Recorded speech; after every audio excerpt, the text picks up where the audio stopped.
There is a moment in the very first episode of Avatar, The Last Airbender, where a small boy in orange and yellow robes is frozen inside a sphere of ice at the bottom of the world, and he is smiling. Not screaming, not crying, not braced against the cold. Smiling, peacefully, like he has decided, somewhere very deep, that the world he came from is no longer something he has to be awake for. We tend to remember Aang as the cheerful one, the kid who laughs at penguins and rides air scooters and grins through war. And almost nobody talks about what that smile in the ice really is. Tonight we're going to sit with Aang the way a therapist might sit with him, slowly, gently, without rushing him, and look at what is really going on underneath all that lightness. This is Ember. You are listening to a long, slow walk through one boy's mind, so get comfortable, dim the lights, let your shoulders drop, and if you have not subscribed yet, it really does help us keep making these. The first thing a clinician would notice about Aang before anything else is the iceberg, not as plot, but as symptom. A child, 12 years old, alone on a flying bison in the middle of an ocean during a storm, with the entire weight of the world about to fall on him, dives beneath the water and freezes himself for 100 years. The show frames this as a kind of accident, a panicked flight that becomes a long sleep because the avatar state protects him. But the psychology of it is unmistakable. When the mind cannot tolerate what the body is being asked to face, it does something extraordinary. It removes itself. It goes away. We call that dissociation, and it sits at the absolute core of who Aang is. The iceberg is the first and most literal dissociation in fiction, a perfect external image of an internal collapse. He hears that he is the avatar. He hears that he will be separated from the only adult he loves. He hears that war is coming. He runs, and then the running becomes flight, and then the flight becomes a slow, cold sleep at the bottom of the sea, and the sleep lasts a century. When Katara and Sokka chip him out of that ice, they are not just rescuing a friend. They are interrupting one of the longest, deepest avoidance responses in the history of children's storytelling. And the show, gently and without ever using the word, spends the next 61 episodes asking what it means for that child to wake up. Because dissociation does not heal you. It only postpones the hurt. The hurt is still there when the ice melts, and so the moment Aang opens his eyes in that frozen sphere and asks if Katara wants to go penguin sledding, an attentive clinician is already taking notes. He has not skipped the trauma, he has only delayed it. And everything that follows, every laugh, every tear, every flare of the glowing eyes, is the long, slow process of that delayed grief finally catching up with him. If you watch the very early episodes carefully, you can see something interesting in the way Aang carries himself. He is sweet, he is light, he is a small clown of a boy. He cracks jokes, he climbs on things, he treats every new place like a holiday rather than a battlefield. To a casual viewer, that is just his temperament. To a psychologist, it is something a little more poignant. It is the surface of a child who is not yet allowing himself to know what has happened. The technical name for the pattern is avoidance, and it is one of the most common responses to trauma in the young. The mind discovers very early that pain is unbearable, and so it learns to look just slightly to the left of the pain at all times.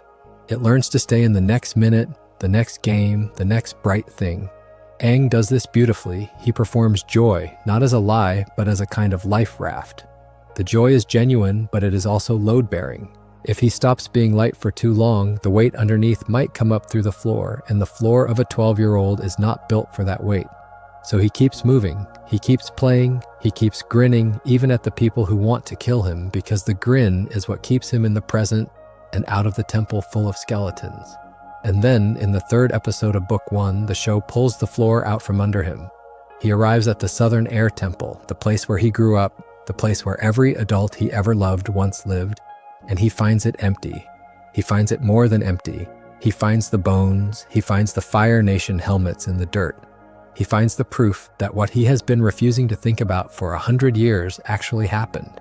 And the boy who has been laughing his way through the South Pole, the boy who has been pretending this is an adventure, finally cannot pretend anymore. He sees Gyatso's body, the gentle old monk who raised him, the closest thing he had to a father, sitting in lotus position beside the bones of Fire Nation soldiers, and the dam breaks. The eyes glow, the wind rises, the temple shudders. And what we are watching, in the language of psychology, is the unbearable made unavoidable. The avoidance fails. The dissociation cracks. The grief that should have been 100 years of mourning compresses into one violent, white-hot moment of overwhelm, and his body cannot hold it, and so his body becomes a storm.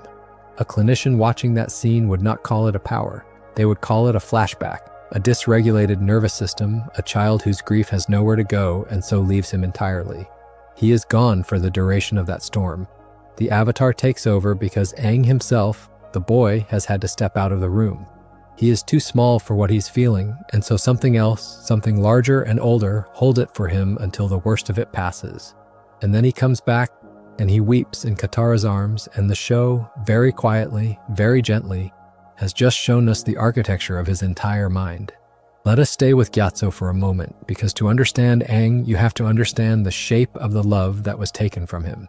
Gyatso was not a parent in the conventional sense. The Air Nomads, by the show's own world building, raised children communally, with the monks acting as guardians and teachers rather than as biological parents.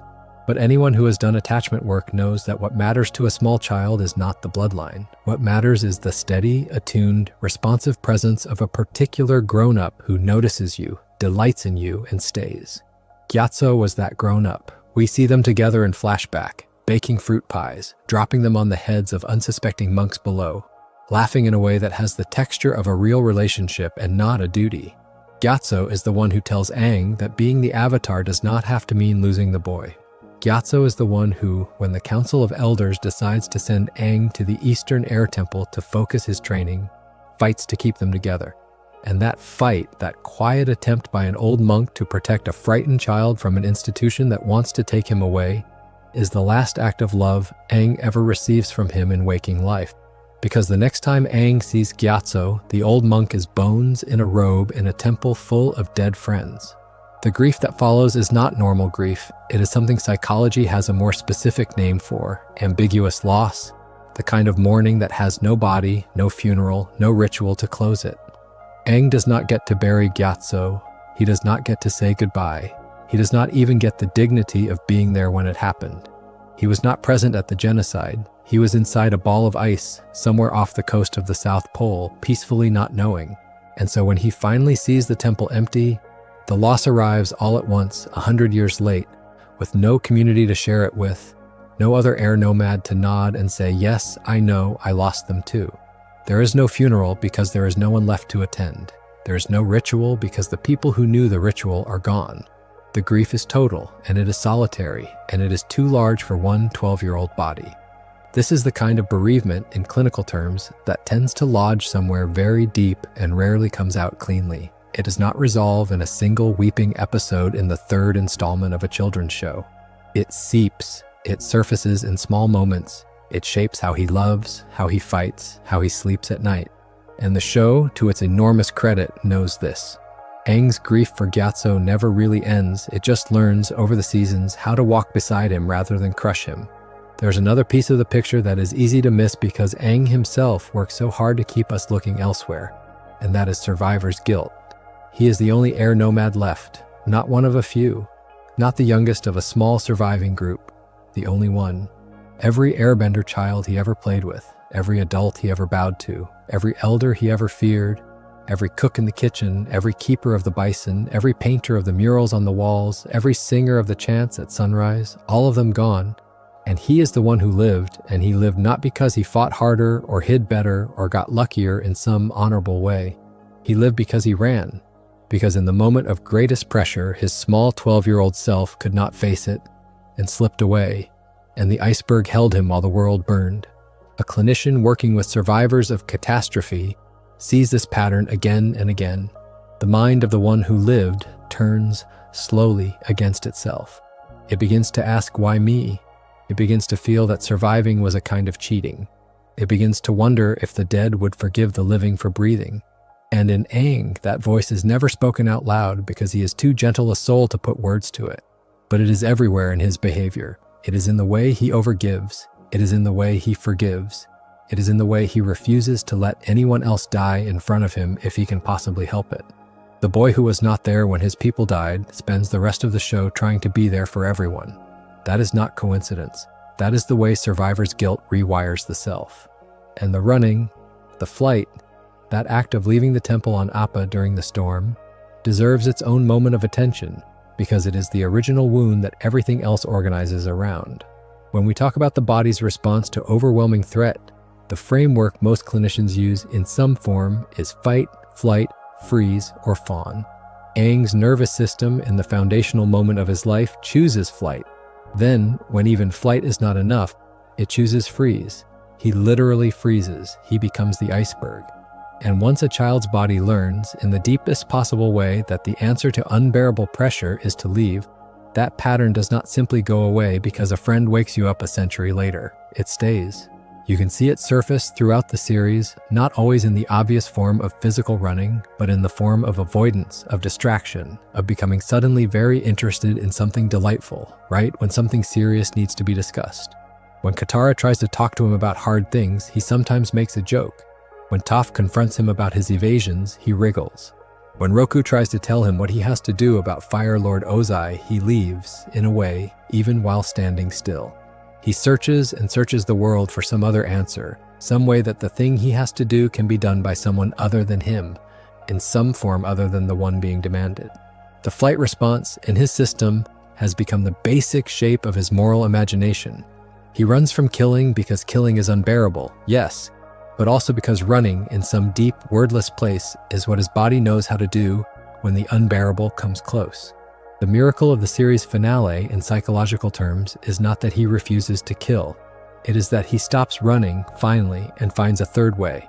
But to get to the finale, we have to follow him through the rest of his recovery, because Avatar, the Last Airbender, despite being marketed to children, and despite all the jokes about cabbages and meat, is at its heart a long, careful piece of trauma fiction. It is the story of a boy slowly being put back together, not by erasing his wound, but by being held inside a chosen family that does not flinch from him. And the first member of that family, the first person who makes the recovery possible, is Katara. The bond between Aang and Katara is, in attachment terms, the most important relationship of his life after Gyatso, and not just because they end up together. It is more fundamental than romance. Katara is, from the first episode, what an attachment researcher would call a secure base. She is the steady presence that allows him to do the hard work of being himself. She is the one who is there when he wakes from the iceberg. She is the one who pulls him out of the avatar state more than once, with nothing but a hand on his shoulder and a quiet voice. She is the one who, in the temple full of skeletons, holds him while he weeps.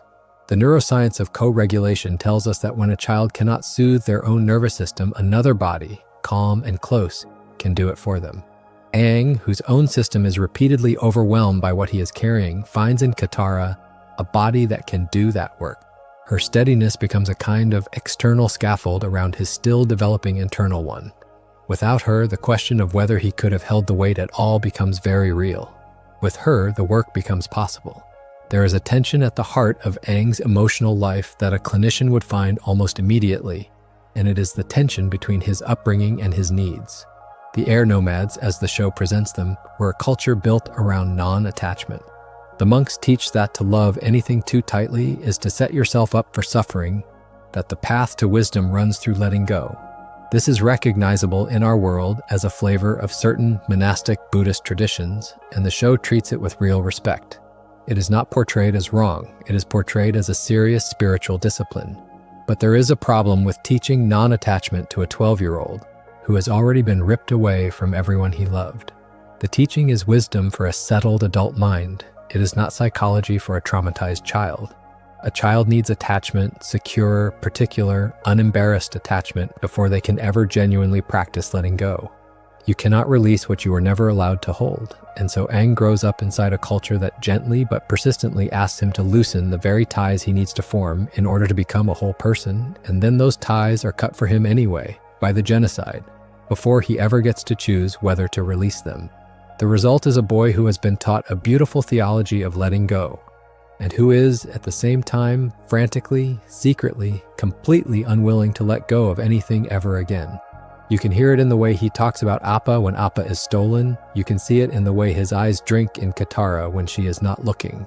You can feel it in the way he laughs a half-beat too long at Sokka's jokes, as if to keep the moment from ending. He is, on the surface, the most Air Nomad of Air Nomads. The cheerful, light-footed monk who skips across the world.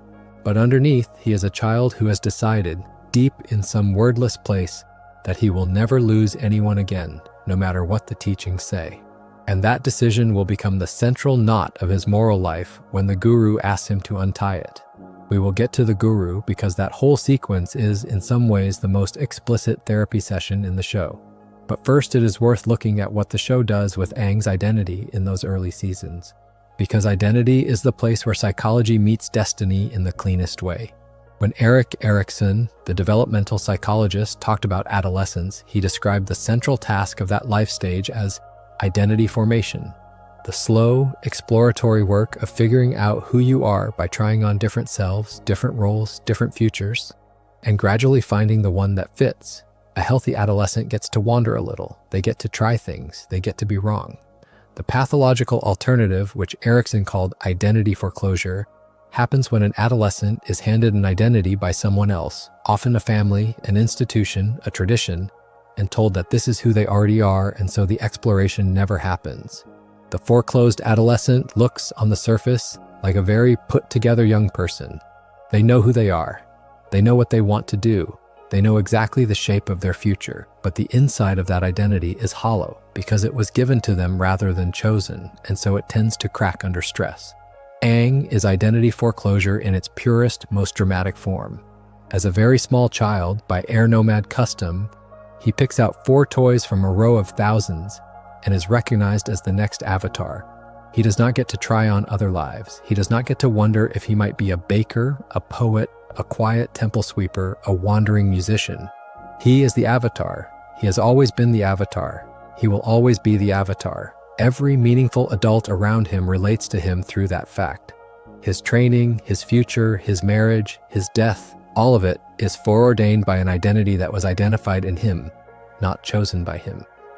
And then, on top of that, the Council of Elders accelerates the foreclosure further by telling him, years earlier than tradition usually allows, that he is the avatar, and by deciding to separate him from Gyatso to focus his training. That is the moment the system fails him.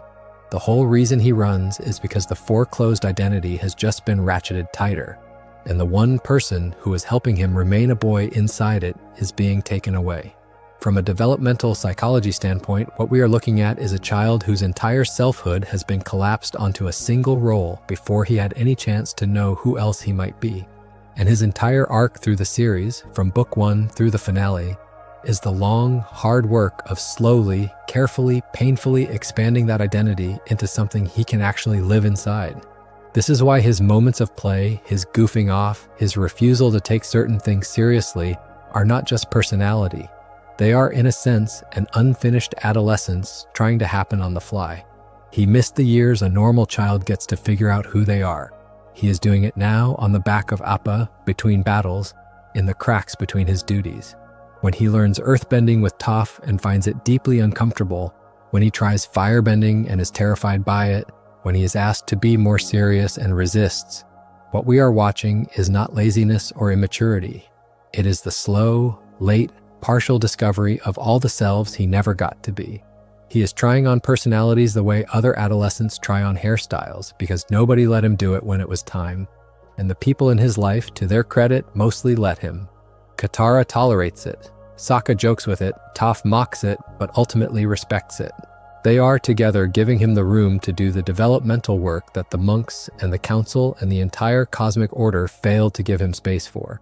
The show, in this way, is one long-delayed adolescence.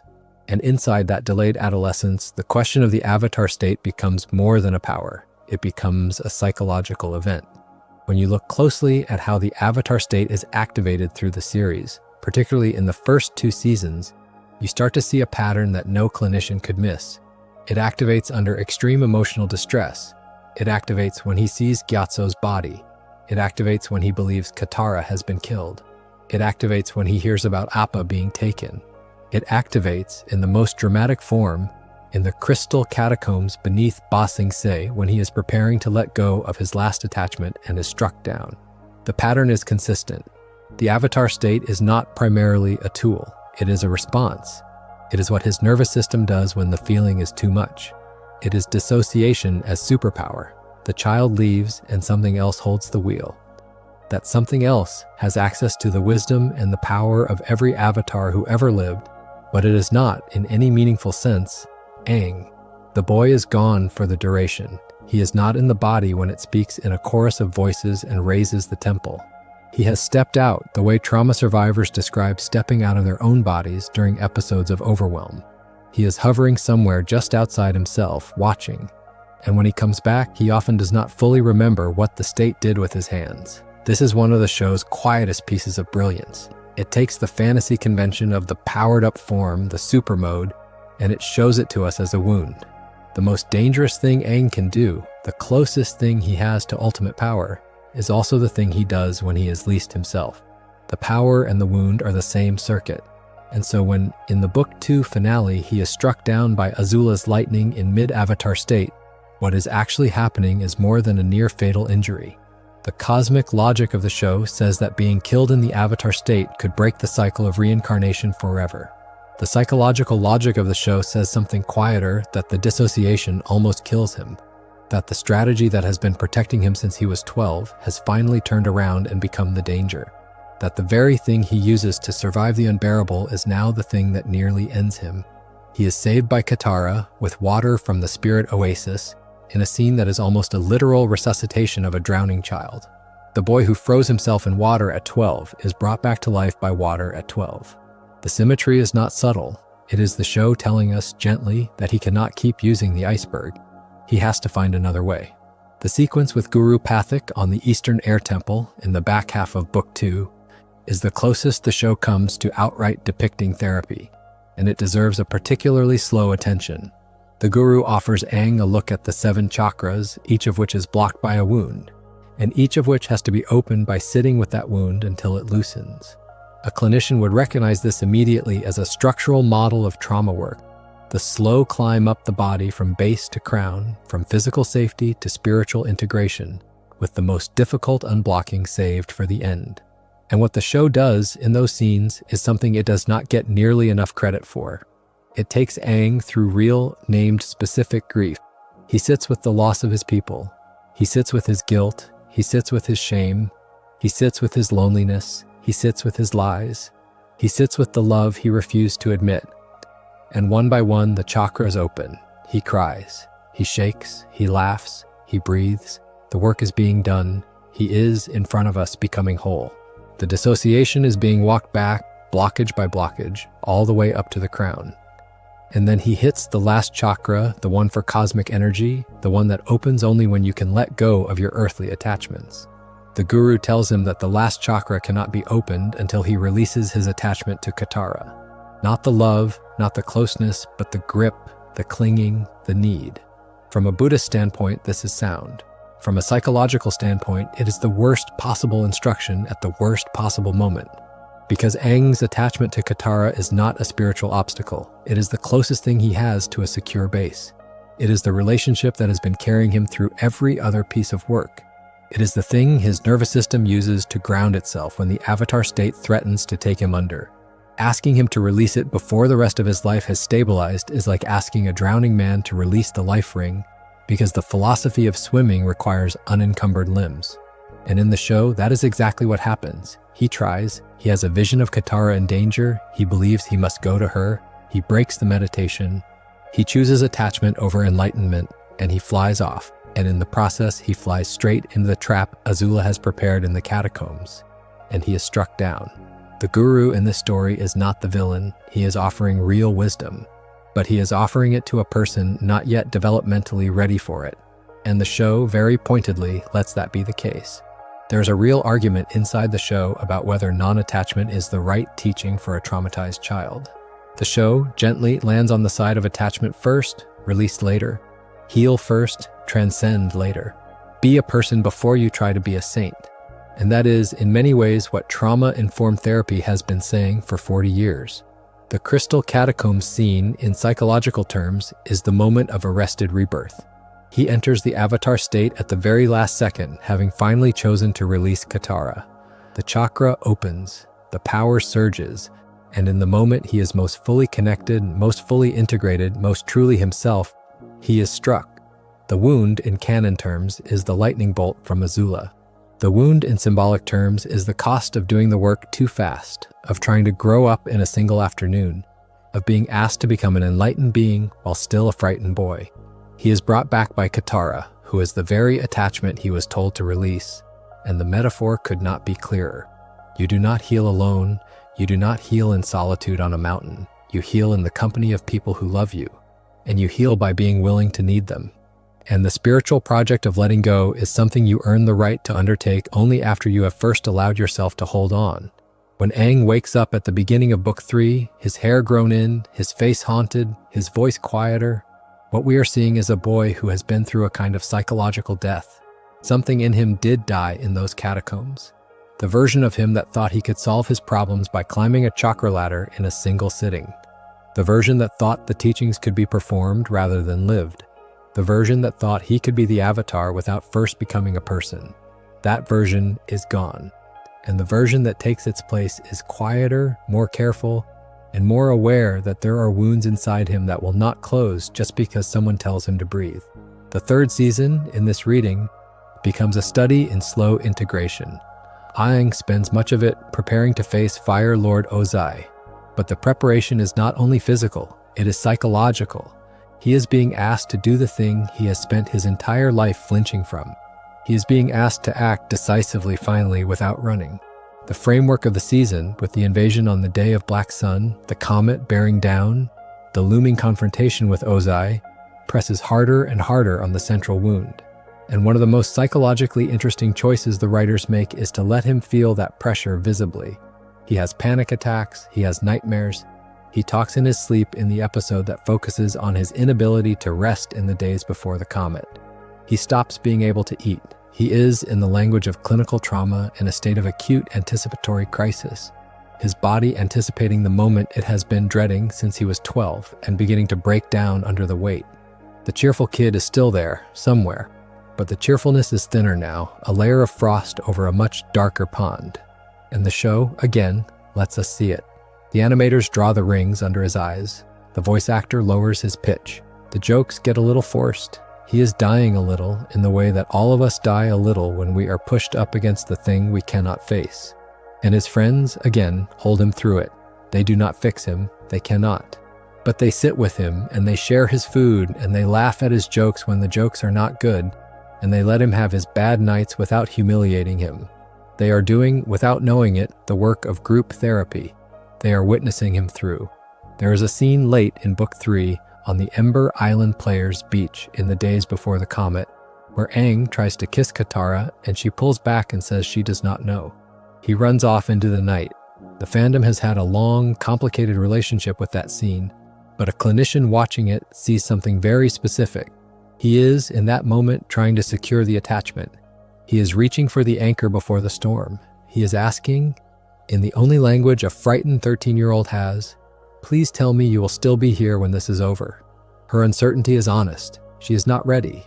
She's also a child carrying her own grief, her own mother's death, her own war. But for him, the not yet lands like a no, and the no lands on top of every other loss he has ever sustained. He flees, and in the next episode, he disappears. He vanishes into the sea on the eve of the comet, and the others spend half a day searching for him. And the show, with quiet care, lets us understand that this is also dissociation. He has done it before. He has done it for 100 years. He is doing it again on a smaller scale in the hours before he is supposed to fight the man whose death the world is demanding. He is becoming the iceberg again for a few hours because he cannot bear the asking. And what saves him is not a battle cry, not a sudden surge of resolve. It is the lion turtle. The lion turtle, in the show's mythology, is a creature older than the world, a being of deep time, who carries Aang into a vision and gives him the technique of energy bending. From a narrative standpoint, this is the writers solving a problem. They have built a season around a pacifist boy who refuses to kill, and they need a way for him to win that does not betray who he is. From a psychological standpoint, this is something else. It is the arrival, from somewhere deeper than himself, of a third option. He has been stuck between two impossible choices: kill or fail, fight or flee, fawn or freeze. The lion turtle introduces something his system has not been able to imagine on its own. There is another way. You do not have to do what they are telling you to do. You can find your own answer. And what is so quietly extraordinary about this beat, in psychological terms, is that the lion turtle does not give Aang the answer. The lion turtle gives him the capacity. The work of using it is his. He has to enter the avatar state in the final battle by being pinned against a rock in such a way that the energy he has been blocking is forced open. He has to find his alignment under fire. He has to use the gift he has been given in a moment of complete pressure, and he has to be willing to take Ozai's bending rather than his life, which is, in the moral logic of the show, a much harder thing to do than to kill him. It is worth pausing on the moral psychology of that ending, because it is one of the most interesting and most debated pieces of the series, and a psychologist would have a lot to say about it. Aang spends the lead up to the comet convinced he cannot kill Ozai. The past avatars he consults are unanimous on the other side. Roku tells him that decisive action is sometimes the only way to keep the peace. Kyoshi tells him that she did not regret what she did to Chin the Conqueror, the warlord she stopped by splitting her peninsula away from the Earth Kingdom mainland and creating what became Kyoshi Island. Kuruk tells him to be decisive. Yang Chen, the previous Air Nomad avatar, the one who shares his cultural and spiritual heritage, tells him that the duties of the avatar outweigh the spiritual purity of any individual. They are, in clinical terms, 4 different parental voices telling him that his hesitation is a weakness, and he has to hold against all of them. That is, in itself, a remarkable psychological feat. He is 12 years old. He has been raised to revere the past avatars. He believes their wisdom is greater than his, and yet, in the face of all 4 of them, he says no. Not because he is stubborn, not because he is naive, but because somewhere deep in him, he knows that taking that life would be a kind of death of his own. He has been doing the slow work of integration for 2 seasons. He has been recovering pieces of himself. He knows in the wordless way that survivors know things that crossing that line would shatter the work. He would survive Ozai, he would not survive himself. And so he holds. A psychologist would call this an extraordinary act of self-knowledge. We talk a lot in trauma work about the concept of moral injury, the kind of wound that happens not when you are hurt, but when you do something that violates your own deepest moral structure. Soldiers who have killed innocents, doctors who have made impossible triage decisions, ordinary people who have been forced into acts they cannot live with, all carry this kind of wound. And it is, in many ways, harder to heal than physical trauma. Aang, sensing in advance that killing Ozai would be a moral injury he could not survive, is not naive. It is one of the most psychologically perceptive moments a children's show has ever given us. He knows his own architecture, he knows what he can carry and what he cannot. And his refusal to kill is not a refusal to act, it is a refusal to commit an act that would unmake him. And so he searches frantically for another way. He goes to the past avatars, he goes to the lion turtle, he goes inside himself, and the answer, when it comes, is a technique that lets him stop Ozai without committing the act that would end him. Energy bending lets him keep being Aang, that is, in psychological terms, what is actually at stake in that final battle. Not the fate of the world, the fate of one boy's coherence with himself. And here is where the show does something almost unbearable, in the best possible sense. It lets Aang be the only one who refuses. It lets him stand alone against every voice telling him to do otherwise. And then it vindicates him. The third way works, the world is saved, Ozai is defeated without being killed. And Aang miraculously gets to remain the gentle, peaceful person his entire life and culture have shaped him to be. The cost of that refusal in the show's logic is that he has to be willing to bear his own loneliness in standing against the voices. He has to be willing to disappoint briefly the people who love him. He has to be willing to look the past avatars in their spirit eyes and say, with respect, no. That is, developmentally, the moment he stops being identity foreclosed. He is no longer just inheriting the role they handed him at 4. He is making it his own. He is becoming a different kind of avatar. He is, in the truest sense, finishing the work that started in the temple when Gyatso was killed. He is choosing who he wants to be. With full knowledge of the cost, with full ownership of the consequences, he is becoming an author of his own selfhood for the first time. And in psychological terms, that is closer to what we mean by adulthood than any number of birthdays. This is one of the reasons the show holds up so well to repeated viewing. It is not a story about a boy who learns to kill the bad guy. It is a story about a boy who refuses to let the world tell him who to be, even when the world is unanimous. It is a story about the slow, careful, painful work of becoming a self after the self has been broken. It is, in a quiet way, one of the cleanest dramatic depictions of a successful integration we have in popular culture. He does not, at the end, transcend his trauma. He does not become enlightened. He does not become invulnerable to fear or sadness or grief. He becomes someone who can carry all of those things and still choose love. That is what healing actually looks like, not the absence of the wound, the capacity to live alongside it without being ruled by it. There is more to say about the smaller moments of Aang's emotional life through the series, the moments that, between the big set pieces, give us a fuller picture of who he is. There is the way he relates to anger, for instance. The Air Nomad's teachings are explicit about anger as a poison, and Aang has internalized that teaching almost too well. We rarely see him angry. He is sad, often. He is frightened sometimes. He is wounded regularly. But anger, the hot, mobilizing emotion that allows a person to set boundaries, to defend themselves, to take up space, is something his upbringing has all but bred out of him. And a psychologist working with him would be looking gently for the places where that anger does come through, because suppressed anger does not disappear. It only leaks. We see it in the avatar state, in the wind and the eyes, and the chorus of voices, and that is, in part, what the avatar state is. It is the only container his system has for the rage he is not allowed to feel directly. We see it in the brief, terrifying moments when he turns on people, like the encounter with the sandbenders after they admit to taking Appa. We see it in the way he very rarely loses his patience with Toph or Sokka, and then immediately retreats and apologizes as if he has frightened himself. The anger is real. It is just that he has been taught from before he can remember that to feel it is to fall.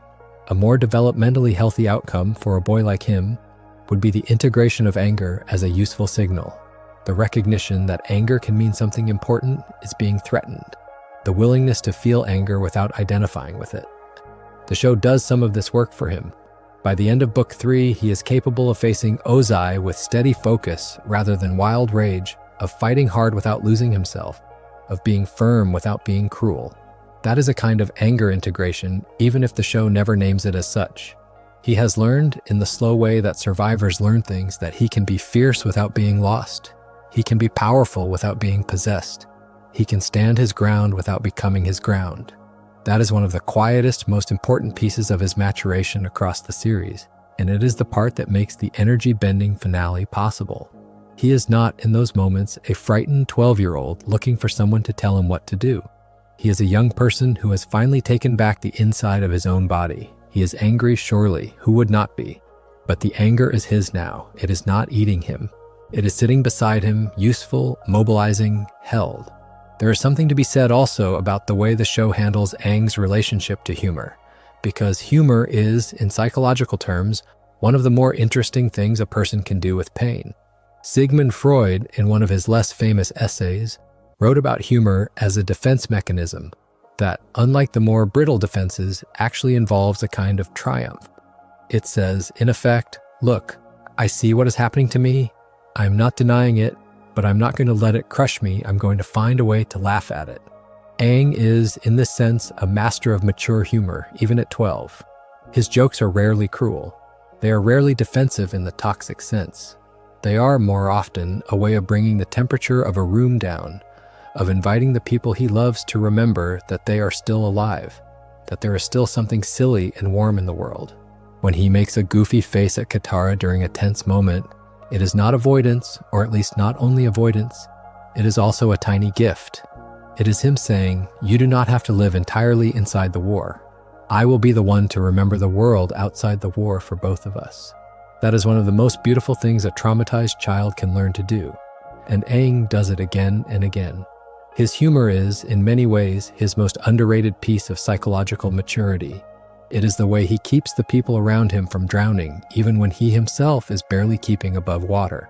And it is worth saying, as we get further into the analysis, that one of the things that makes Aang so compelling as a character study is the way his strengths and his wounds are so often the same thing.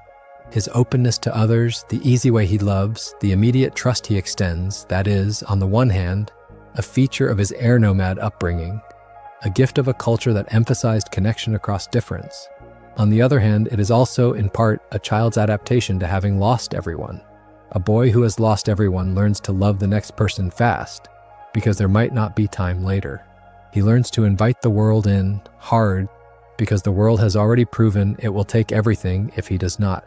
The same is true of his playfulness. The same is true of his determination to find a nonviolent way out of every situation.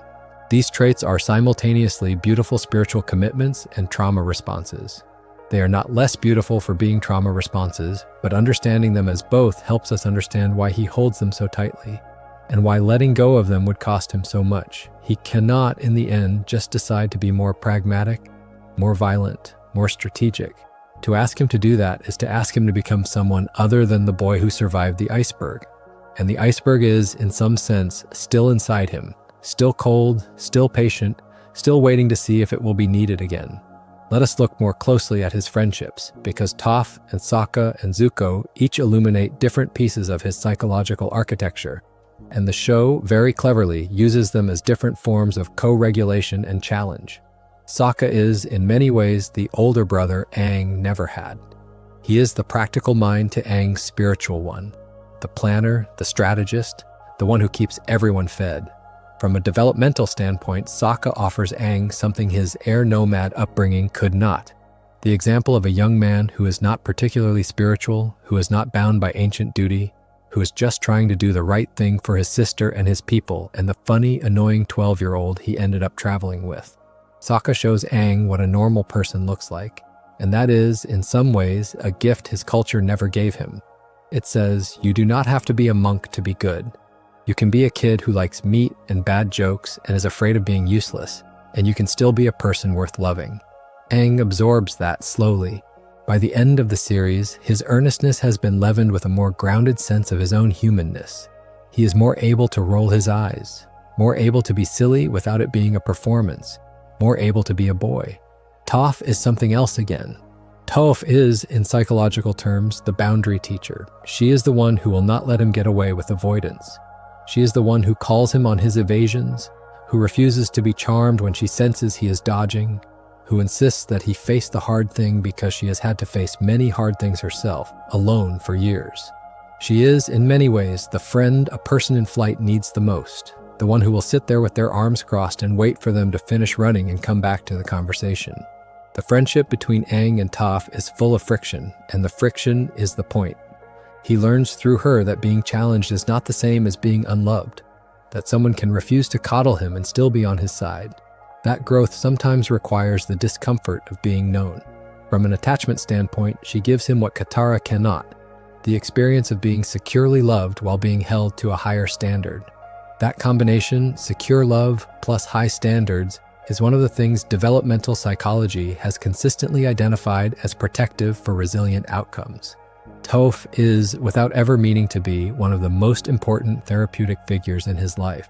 Zuko is, of course, the most psychologically loaded of all of Aang's relationships because Zuko is the mirror Aang did not know he needed. They are, in many ways, opposite responses to similar conditions. Both lost a parent figure young in different ways. Both were thrust into a destiny too large for them. Both carry rage that they have spent their lives trying to manage.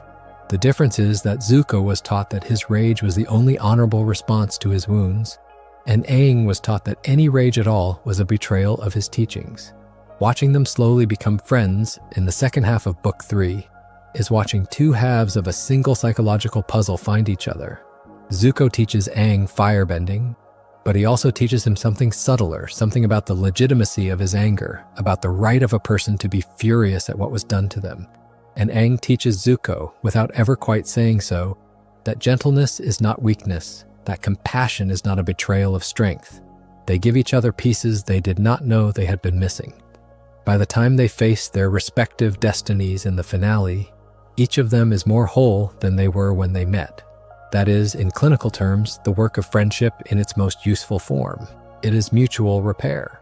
And it is in that mutual repair that the show locates much of its emotional depth because Avatar, the Last Airbender, more than almost any other piece of children's television, takes seriously the idea that we are made and remade by the people who walk beside us. Aang is not healed by destiny. He is healed in slow and imperfect ways by Katara and Toph and Sokka and Zuko and Iroh and his bison and his lemur and his daily life. The wound from the temple does not close in a single therapeutic breakthrough. It closes a little every day, in the laughter at dinner, in the shared moments under the stars, in the quiet evenings when nobody is dying and everyone is alive. The show is, in this way, an unusually clear depiction of what trauma recovery actually looks like, not as a single revelation, but as 1,000 small repetitions of being held. There's one more piece of his arc within the original series worth lingering over, because it is, in some ways, the most quietly tragic, and that is his loneliness. He is, throughout the show, surrounded by people who love him. He is, throughout the show, also completely alone in a way none of them can fix. He is the last of his people. There is no one else in the world who shares his cultural language, his food, his songs, his prayers, his vocabulary, his memory of what the wind sounded like in the southern air temple at dawn. Katara loves him, but she does not speak Air Nomad.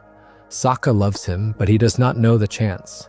Toph loves him, but she has never tasted a fruit pie made by Gyatso. He is, in the most literal sense, the only person on the planet who remembers what is gone.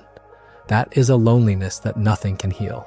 It can be eased, it can be sat with, it can be honored, but it cannot be solved. And the show, to its credit, does not pretend it can. It lets him have that solitude. It lets him grieve in private again and again in small moments.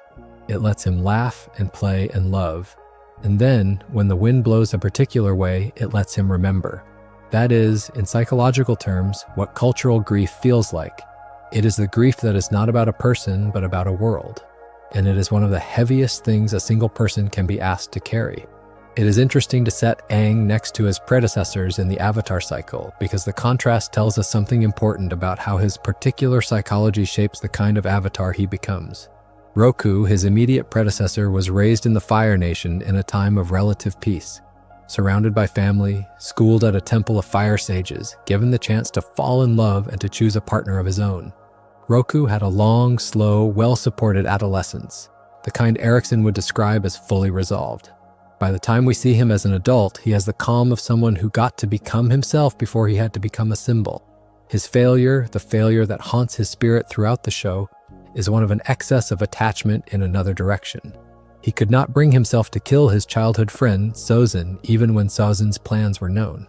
He hesitated, in his moment, because he loved a person more than he served a duty. That is, in clinical terms, an entirely different shape of struggle than Aang's. Roku knew exactly who he was. He just could not act against a particular relationship. Aang, by contrast, often does not know who he is, but he refuses to act against any relationship, against any life. The two of them are different sides of the same Avatar coin, and both, in their ways, fail and succeed by the shape of their hearts. Yang Chen, the previous Air Nomad Avatar, is the most psychologically interesting comparison because she shares Aang's cultural background, but seems to have arrived at almost the opposite conclusion. When Aang consults her in the lead-up to the comet, she tells him, in the show's words, that the Avatar must put the world before any individual spiritual purity, that the role is greater than the person who wears it. She has, in clinical terms, fully fused with the role. The boundary between Yang Chen, the person, and Yang Chen, the Avatar, has been dissolved. There is, by the time we meet her, only the duty. That is, in some traditions, a form of enlightenment, the dissolution of the small self into the larger function. In other readings, it is the cost of a life so completely given to duty that nothing personal is left. We do not get to see Yang Chen's psychological process in detail in the show itself, only in the comics and supplementary material. But what is interesting is that Aang, the boy raised by her culture, refuses her advice. He looks at her example and decides that he cannot pay that price. He insists against her that the person and the role must remain distinct, that there has to be a Aang inside the Avatar, and that the Avatar cannot ask the Aang to do something the Aang cannot live with. That refusal is, in psychological terms, the assertion of selfhood against absorption. It is a healthy boundary in the most literal sense.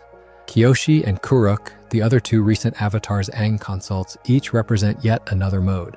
Kyoshi is direct, decisive, sometimes ruthless. She has no patience for hand-wringing. She tells Aang that her enemies feared her and that this was justice. Kuruk is more troubled, more wounded, a young man who lost the love of his life and has, by the time he speaks to Aang, become a more cautionary figure than an inspirational one. He counsels Aang to be decisive, but speaks from his own grief. None of these 4 past lives, with all their wisdom, give Aang what he actually needs, which is permission to be himself. They are, in a sense, 4 different parental voices, each insistent on a different way of being. And Aang, in the moment of truth, declines all 4 of them. That is, developmentally, the moment a child becomes an adult. It is the moment of differentiation, when the inherited voices are heard and respected and then set aside in favor of a self-authored response. He is, in standing against them, becoming finally his own avatar. He is no longer just the next in a line, he is for the first time himself. This is one of the reasons the show is so often described as a coming-of-age story, even though the protagonist is so young. The work it asks Aang to do is the work that, in our world, is supposed to happen across many years of late adolescence and early adulthood. It is being compressed, in his case, into the space between 12 and 13, under impossible pressure. And the miracle of the show, the thing it earns by the end, is that he is allowed to do this work without it breaking him. He is allowed to come out the other side as someone who is more whole, not less. He is allowed to be a person, not just a vehicle. That is, in clinical terms, the best outcome a child like him could realistically hope for. He is not unscathed. He never will be. But he is not destroyed, and he has, by the end, found a way to live with what he carries. This brings us naturally to what happens after the show, because the original animated series ends in some ways in the middle of his story. He is 13 years old at the close. He has saved the world. He has begun a relationship with Katara. He has not yet really faced what it will mean to be the only air nomad through the rest of a long life. The comic series and the supplementary material in The Legend of Korra give us pieces of the answer, and they are pieces worth attending to carefully, because they show us what becomes of the boy who is nearly broken by the iceberg as he grows into a man who has to lead a fragile piece through the back half of his existence. The first comic arc, The Promise, picks up directly after the show.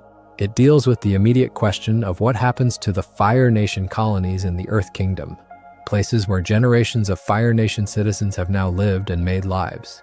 Aang, idealistic and committed, wants to remove them and restore the Earth Kingdom. Zuko, more pragmatic, recognizes that this would itself be a kind of violence. The two of them, friends now, are pulled into conflict, and Aang, in psychological terms, finds himself confronted with the limits of his pacifism for the first time as an adult question. It is one thing to refuse to take a life in single combat with Ozai. It is another thing to manage the messy, ambiguous afterlife of a war, where doing right by one group inevitably means doing some kind of harm to another. The Promise is, in this way, the first piece of the comic continuation that asks Aang to grow beyond the binary of kill or do not kill, into the more difficult moral landscape of compromise. He has to learn slowly that being good is not the same as being pure. He has to learn that his commitment to non-violence does not exempt him from making choices that hurt people. He has to learn, in psychological terms, what therapists sometimes call the depressive position, the recognition that the world is full of imperfect choices and that growth involves choosing anyway. It is, in many ways, the work of true adulthood. The show ended with him on the cusp of it. The comics begin to do the work. The Search, the second comic arc, is more about Zuko than about Aang, but Aang's presence in it is psychologically interesting. He is, throughout the arc, the friend who stays. He travels with Zuko, with Katara, with Sokka, with Azula, as they search for Zuko's missing mother. He is patient, he is steady, he is, in clinical terms, doing the kind of emotional labor that a healthy adult friend does for a friend in crisis. The boy who once flinched from every difficult conversation is now able to sit through extended emotional volatility without flinching. That is, in psychological terms, real progress. He has built a wider window of tolerance. He can be present with intensity without dissociating. He can hold space for someone else's storm without becoming the storm. The reader can see, in the small ways he behaves in those panels, the cumulative effect of his recovery. He is, in his way, becoming the kind of person Gyatso was for him. The Rift, the third arc, brings him back more directly to his Air Nomad heritage. It involves the unearthing of an ancient Air Nomad spirit, a cultural rediscovery, a confrontation between his identity as the last Air Nomad and the practical realities of a modernizing world. He clashes with Toph over how to handle a piece of his cultural inheritance that her family's industrial work has compromised. He has to negotiate, again, between purity and pragmatism. And more painfully, he has to face the ghost of an aspect of Air Nomad spiritual life he had not known about. The arc is, psychologically, a kind of late grief work. It asks him to reckon with the parts of his culture that have been lost not just to genocide but to his own ignorance, because he was 12 when the world ended and never finished his cultural education. That is one of the quieter tragedies of being the last of one's people. You do not even fully know what was lost. There are songs you never learned. There are ceremonies whose words you do not have. There are stories you were too young to be told. You become, in some sense, an imperfect vessel for a tradition you cannot fully recover. And the rift, in its quiet way, lets Aang feel that imperfection. It lets him be ashamed of what he does not know, and then slowly lets him forgive himself for not knowing it. Smoke and Shadow and North and South, the later comic arcs, follow him into more political territory, into the messy business of stabilizing the world after the war. He becomes, in psychological terms, the kind of leader he never imagined he would be. Not a warrior, not a sage, a diplomat, a bridge, a keeper of fragile peace. There is a particular kind of psychological development that comes from doing that kind of work for a long time. The slow erosion of idealism into pragmatism, the slow acceptance that nothing will ever be quite resolved. We watch Aang in those pages lose some of his easy lightness, gain some of his father figure gravity, become more guarded in certain ways and more open in others.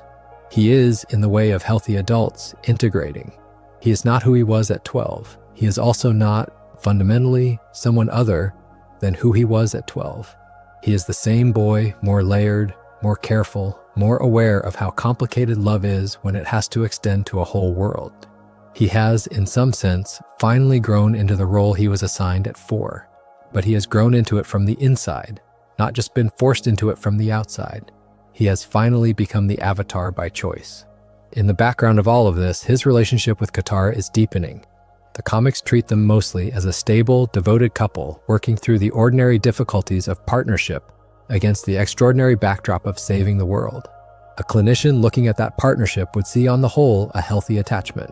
They communicate, they argue, they reconcile, they support each other's separate work. They are, in the language of attachment theory, securely bonded adults. That is, given Aang's beginnings, almost miraculous. He could easily have grown into an anxiously clingy partner, terrified of losing her the way he lost everyone. He could easily have grown into a remote partner, walled off by the magnitude of what he carries. Instead, he seems, with her, to have grown into a partner who is present, who is loving, who is also able to leave for work and come back without it being a crisis. That is a real piece of healing. It is the most everyday kind of healing, the kind that does not look like much from the outside, but is on the inside a very large achievement for someone who began his life with that much loss. The Legend of Korra, set 70 years after the original series ends, gives us the wider arc. Aang, by the time of Korra, is dead. He died at age 66, relatively young for his world standards, a fact the show treats with quiet weight. His 3 children, Bumi, Kaya, and Tenzin, are all in middle age or older, and they each carry pieces of him in different ways. Bumi is non-bending until later in life when he becomes an airbender due to a cosmic event. Kaya is a waterbender. Tenzin is the only one of the 3 born as an airbender, and so the entire burden of restoring Air Nomad culture has fallen on him. That family structure, when you look at it from a psychological standpoint, raises real questions about what Aang's parenting was like, and the show, very honestly, does not flinch from them.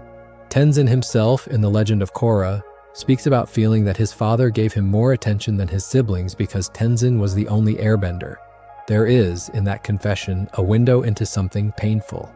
Aang, the gentle, loving, non-violent monk, may have inadvertently played favorites in the most psychologically loaded way possible, by giving the lion's share of his attention to the child who could carry the cultural inheritance forward. That is, from a psychologist's standpoint, deeply understandable. He was the last of his people.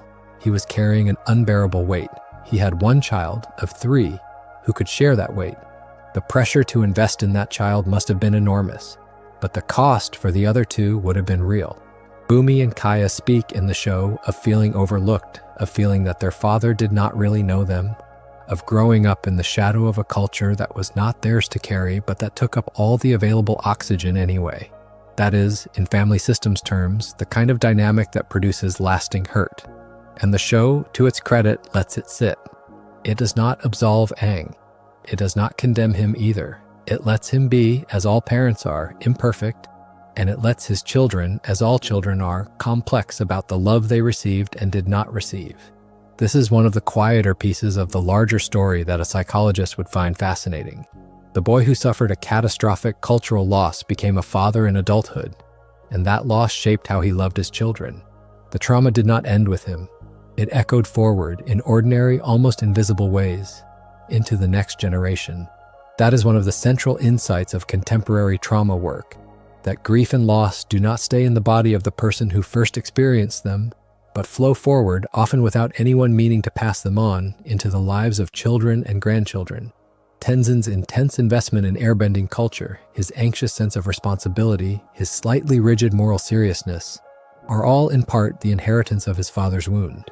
Bumi's wildness, his bluffness, his outsider energy, are also in part the inheritance of having grown up underloved by a father who could not divide himself evenly.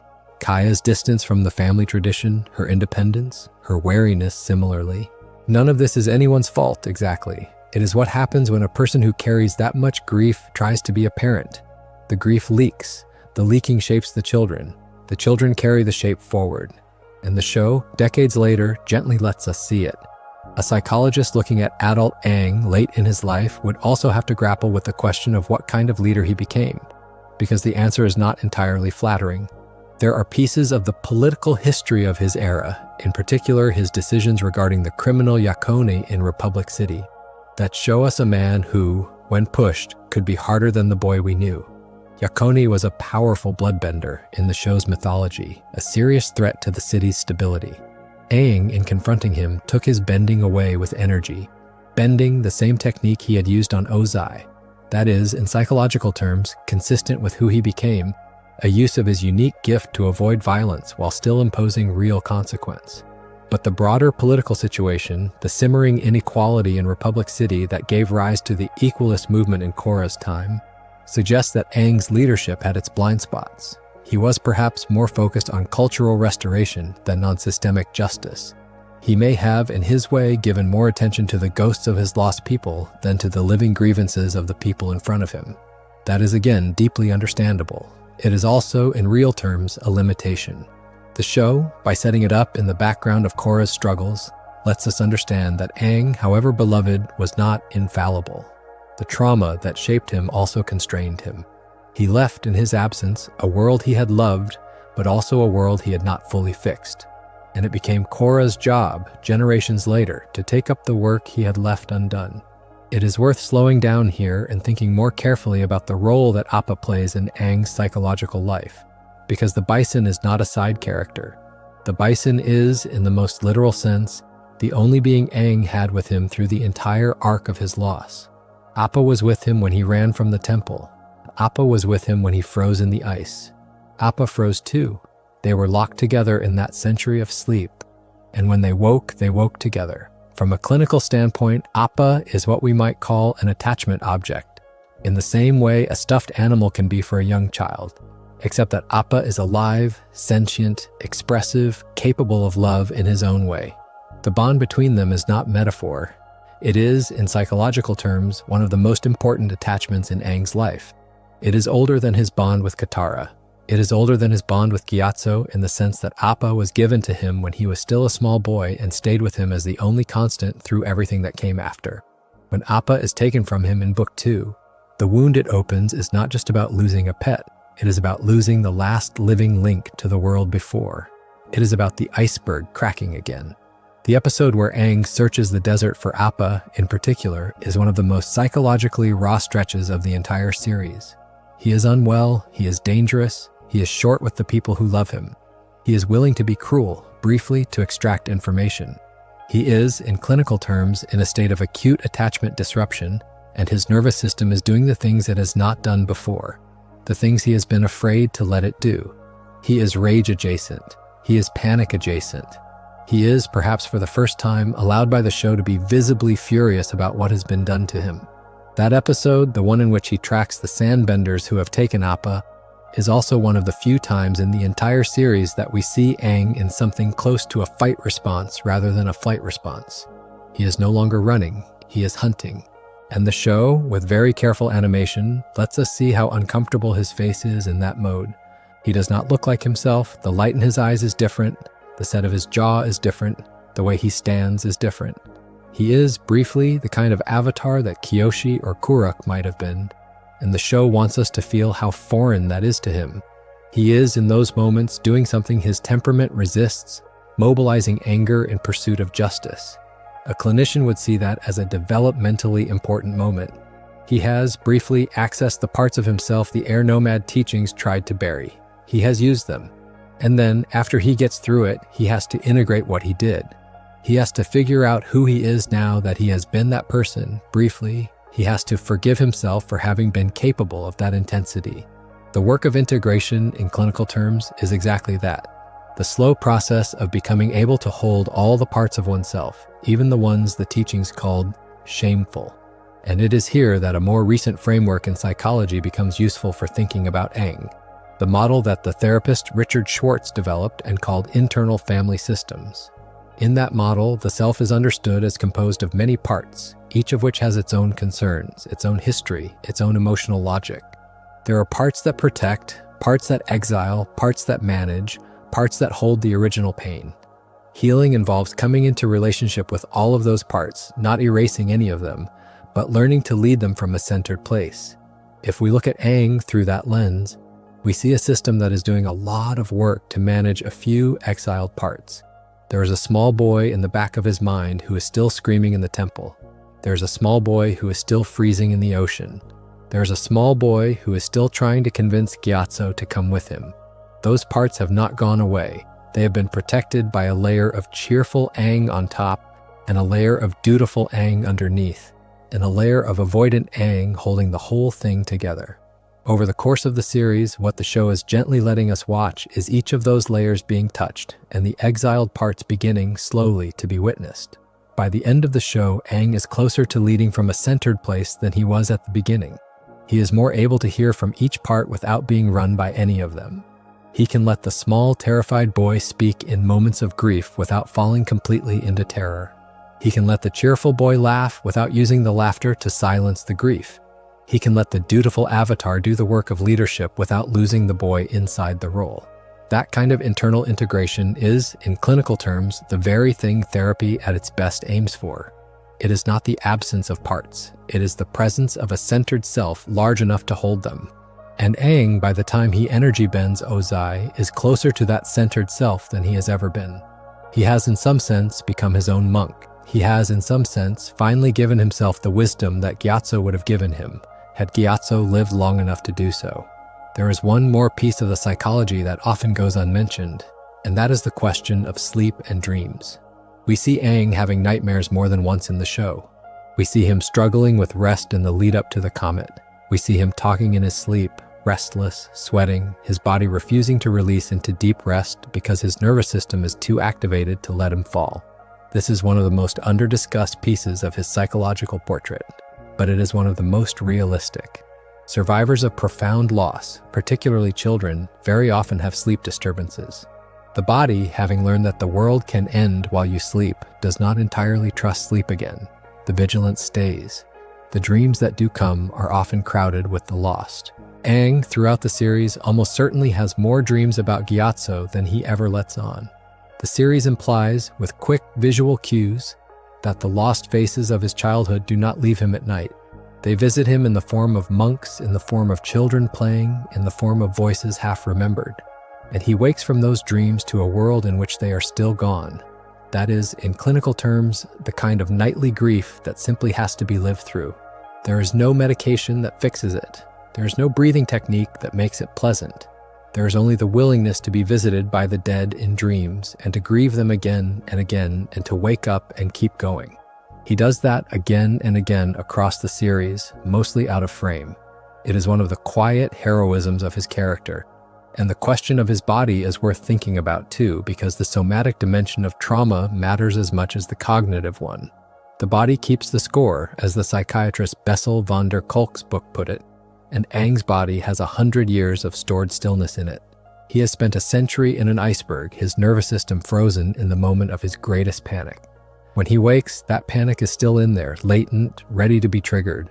We see it surface again and again in the way his shoulders tense, the way his breath catches, the way his eyes flash. The avatar state, when read somatically, is the body's attempt to discharge what was stored all at once, in a way the nervous system cannot otherwise process.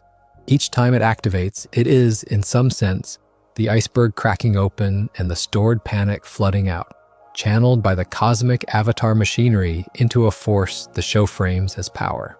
But the body underneath is, in clinical terms, doing the work that bodies have to do after trauma. It is releasing.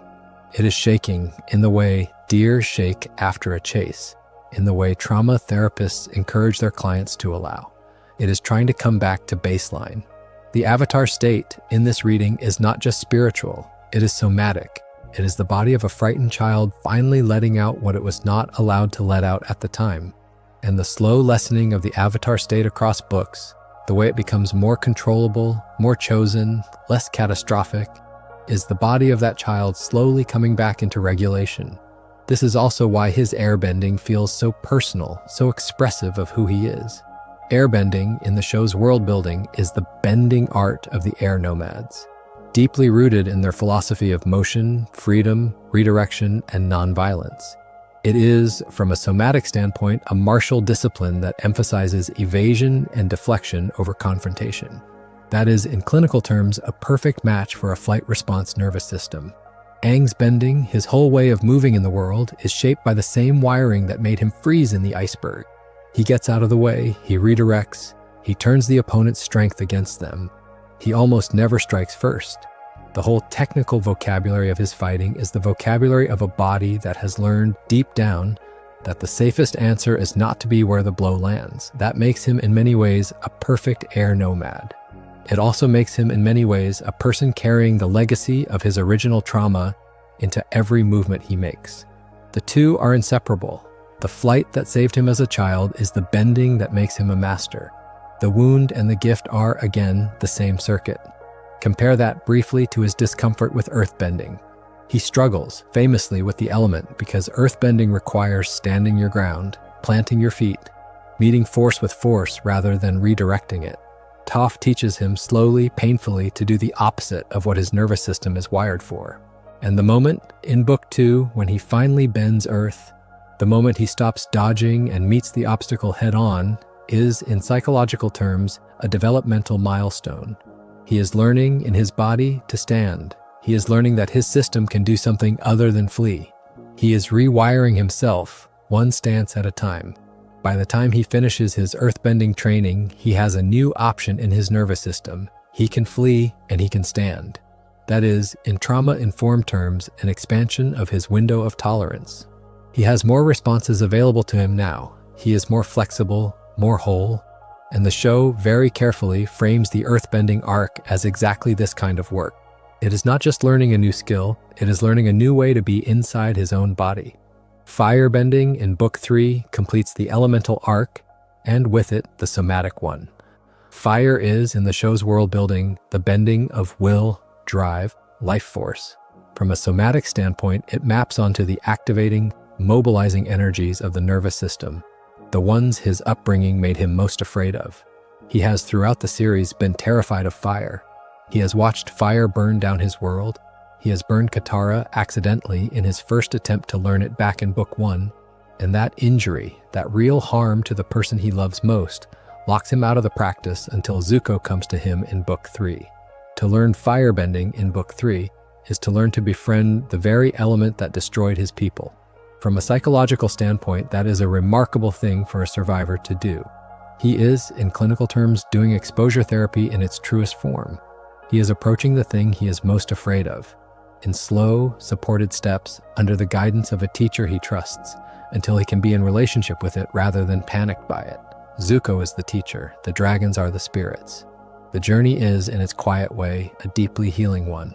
By the time he can firebend with control, he has integrated something his trauma had walled off. He can hold fire in his hand without flinching. The element that destroyed his family is now a part of him. That is, in psychological terms, what real reconciliation with the past can look like. Not the absence of feeling, but the capacity to be in contact with what was once unbearable. And waterbending, the element he learns earliest, has its own psychological resonance. Water is, in the show's world building, the bending of adaptation, flow, change. From a somatic standpoint, it is closest to the regulating, downshifting energies of the nervous system, the ones that bring a body back to baseline. Katara teaches him waterbending. She also, by being his secure base, teaches him the felt sense of returning to safety. The two lessons are not separate. The bending and the relationship are the same lesson. He learns to flow because she is flowing beside him. He learns to bring himself down because she has been bringing him down for years.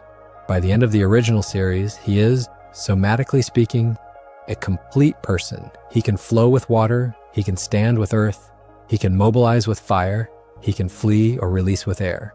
He has all four directions of his nervous system available to him, and he can choose between them. That is, in clinical terms, the goal of trauma work. It is not the elimination of the original wiring, it is the addition of new options around it. Aang, by the time he faces Ozai, has all the options. That is part of why he can find the third way. He is no longer trapped in the binary of his original system. He is finally free to choose. It is worth saying that one of the things this show does so well is refuse to make any of this look easy. He earns every piece of it. He cries through earthbending, he weeps through firebending, he despairs through the guru's sequence. He breaks through the Ozai dilemma. None of the growth comes for free, none of it is granted by destiny. He has to feel it. He has to do the work of feeling it. And that is, for a children's show, an extraordinary insistence. It is the insistence that healing is not a gift. It is a practice. It is something you do in your body, with the help of the people who love you, over and over until your nervous system learns something new. That is what the show is in its quietest underground self. It is a slow, patient, beautiful argument that healing is real, and that it is hard, and that it is worth it. And that argument is what makes Aang, in the end, one of the most psychologically complete protagonists in popular animation. There is a particular episode in Book 1 called The Storm that deserves its own attention, because it is, in some sense, the explicit narrative confession of everything we have been talking about. In that episode, parallel flashbacks show us how Aang ended up in the iceberg and how Zuko received his scar.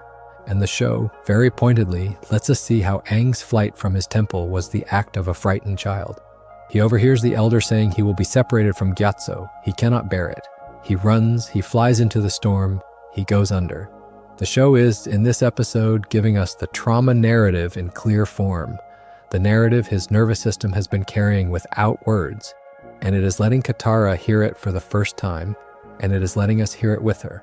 The therapeutic logic of this is straightforward. He has to tell the story, in his own voice, to a person who can receive it without flinching, in order to begin the work of integrating it. He has to give it shape. He has to make it speakable. The storm is the first time we hear him narrate his own history out loud, and the act of narrating it, even in fragments, even between dives into the sea on a fishing boat, is part of how he begins to heal. The unspeakable, when spoken to someone who can hold it, becomes a little less unspeakable. Katara, in that conversation, does not try to fix him. She does not try to make him feel better. She listens. And the listening is, in clinical terms, the medicine. There is a similar pattern in the Book 2 opener, the episode titled The Avatar State, where the imagery of the dream sequence opens up some of his deepest fears in symbolic form. He dreams of Katara with monstrous teeth. He dreams of an avatar state that consumes him from the inside. He dreams of being unable to protect the people he loves. These are, in clinical terms, classic trauma-laden dreams, the kind that survivors describe to their therapists when they feel safe enough to begin to remember. They are not the dreams of a peaceful boy. They are the dreams of a person whose unconscious has been working overtime to process what his conscious mind cannot quite face. And the show, in dramatizing these dreams, is giving us a window into the work he is doing in his sleep. He is not, as the iceberg might have suggested, simply at rest. He is fighting every night in the symbolic theater of his own mind with the demons he has not yet learned to face by day. That is, in psychological terms, a sign of recovery, not regression. The unconscious begins to surface what it has been holding when the conscious mind becomes a little safer. The nightmares are the first signs of thaw. It is worth talking about Iroh as well because Iroh is one of the most psychologically resonant figures in the show, and his very brief encounters with Aang carry an importance disproportionate to their screen time. Iroh has, in some ways, walked a parallel path to Aang. He has lost a child. He has been broken by war. He has come back to himself through long contemplation and the practice of kindness in small ways. He is, in clinical terms, an example of post-traumatic growth, of a person who has been through the worst and come out the other side wiser rather than smaller. When he and Aang find themselves briefly in the same orbit, in those small moments the show gives them away from the chase, the resonance is large. Two survivors of catastrophic loss recognize each other. Iroh does not need to explain anything. Aang does not need to ask anything. There is a brief instant of mutual recognition, and then they move on. But the meeting matters. It tells Aang, without words, that there are paths through this. There are old men who have walked them. The grief does not have to be the end of the story. That is, in clinical terms, what the literature on resilience calls a moment of role modeling, the experience of seeing someone like you survive what you are still in the middle of. It is a small medicine, it is also often an essential one. And Iroh, for one brief moment, gives it to Aang. Iroh, of course, gives the larger version of that medicine to Zuko. And the show, in its quiet way, lets us understand that Aang, too, has benefited from the same uncle secondhand through the way his presence shapes the other people Aang loves. Zuko, by the end of the show, has been transformed by Iroh's patience. That transformed Zuko becomes Aang's friend and firebending teacher, so Iroh's wisdom, in some sense, flows into Aang through Zuko. The therapeutic line is not direct, but it is real. And it is one of the show's quiet arguments that healing happens in networks, not in single-pair therapeutic relationships. That the kindness one survivor extends to one person can ripple outward into the lives of others he will never directly touch. Iroh teaches Zuko. Zuko teaches Aang. Aang takes the healing forward into a world he then helps shape. That is, in clinical terms, intergenerational repair. And it is one of the most beautiful things the show very quietly suggests is possible. It is also worth lingering before we close on the question of fear in Aang, because fear, in psychological terms, is one of the central feelings he is asked to face. He is afraid of fire, as we have said. He is afraid of failure. He is afraid of being alone. He's afraid of being responsible for the deaths of the people he loves. He is afraid, in particular, of the avatar state, of his own power, of what he might do if he loses control. That last fear is, in some ways, the most psychologically interesting, because it is the fear of one's own capacity for harm. It is the fear that survivors of trauma sometimes develop when they recognize that the same body that was hurt can also hurt others. The realization that we are capable of being the thing we feared is one of the more disorienting moments of self-knowledge. And Aang lives with it throughout the series as a quiet background hum of anxiety. He is afraid of himself in a particular way. He is afraid of the storm inside him. He works slowly to come into right relationship with that storm, to learn to access its power without being lost in it, to trust himself enough to let the lightning of the avatar state come through him without burning down the world. That is, in clinical terms, the long work of internal trust, of becoming someone who can hold their own intensity without fearing themselves. And he does it, slowly, imperfectly, with help. He gets there by the end. Not entirely, not forever, but enough to do the work that has to be done. Fear and play, in his case, are interestingly linked. The lighter he can make the moment, the safer he feels. Play for Aang is not simply childish. It is regulating. It is the way his system brings itself back down to manageable activation when the world threatens to overwhelm him. We see this in the way he reaches for play in the most charged moments. Penguin sledding in the South Pole, when he and Katara have just met, and the weight of his identity is about to land. Air scootering through Omashu, when he is about to confront the truth that his childhood friend Bumi is now a very old man. Letting Momo sit on his head again and again when something hard is being discussed. These are not random whims, they are nervous system regulation expressed through the only vocabulary a 12-year-old has, the vocabulary of fun. He is, in the most literal sense, playing himself back into safety. And the people who love him, by and large, let him. They tolerate the silliness. They join it sometimes. They understand, without ever quite naming it, that the play is doing important work for him. That tolerance is, in clinical terms, an enormous gift. It is one of the things that allows him to keep going. There is, in the broader arc, an interesting psychological question about how the show handles his relationship to the past avatars in his head. Throughout the series, he can consult them. He can enter meditative states in which Roku, in particular, appears and offers counsel. From a psychological standpoint, this is a fascinating device because it externalizes the inner voices that all of us, to some degree, consult when we are facing difficult decisions. We have inside us the voices of our parents, our teachers, our cultural inheritance, our ancestors in some metaphorical sense. They speak to us, often without our quite knowing it, when we are choosing how to act. The show literalizes this by giving Aang access to his predecessors as actual figures with whom he can converse. And what is interesting is that the show very deliberately lets him disagree with them. He does not, in the end, do what Roku says. He does not do what Yang Chen says. He listens, he weighs, and he makes his own choice. That is, in psychological terms, the work of differentiation in its clearest form. He is hearing the inherited voices and choosing his own response. He is, in the language of Murray Bowen's family systems theory, becoming a differentiated self, capable of being in connection with his lineage while also being distinct from it. That is one of the developmental tasks of mature adulthood, and he is doing it at 12. When we step back and look at the whole arc, what is most striking from a psychological standpoint is how much real, lived, internal work the show asks Aang to do, and how much of that work the show actually shows. It does not skip the difficult middle. It does not hand-wave the integration. It lets us watch him cry again and again in different ways for different reasons. It lets us watch him fail more than once in his attempts to face what he has to face. It lets him be angry occasionally in ways that frighten him. It lets him be afraid often in ways he hides from his friends. It lets him be tender throughout in ways that are sometimes received and sometimes not. And it lets him, by the end, be someone who can hold all of those parts of himself, more or less. That is, in psychological terms, a representation of a successful integration of trauma, drawn with more honesty than most adult dramas manage. There is one more piece worth saying about the structure of his healing, because it is the piece that, in clinical practice, often turns out to be the most important. He does not heal alone. He never heals alone. Every piece of his recovery is witnessed by someone. Katara witnesses the crying at the temple. Toph witnesses the breakthrough at the wall of rock. Sokka witnesses the laughter at the campfire. Zuko witnesses the trust in the dragon caves. The guru witnesses the chakra work. The lion turtle witnesses the energy bending. Even his bison, in his way, witnesses the small daily griefs that never get named. He is, throughout, held in the field of being seen. And in clinical terms, that is what trauma needs in order to heal.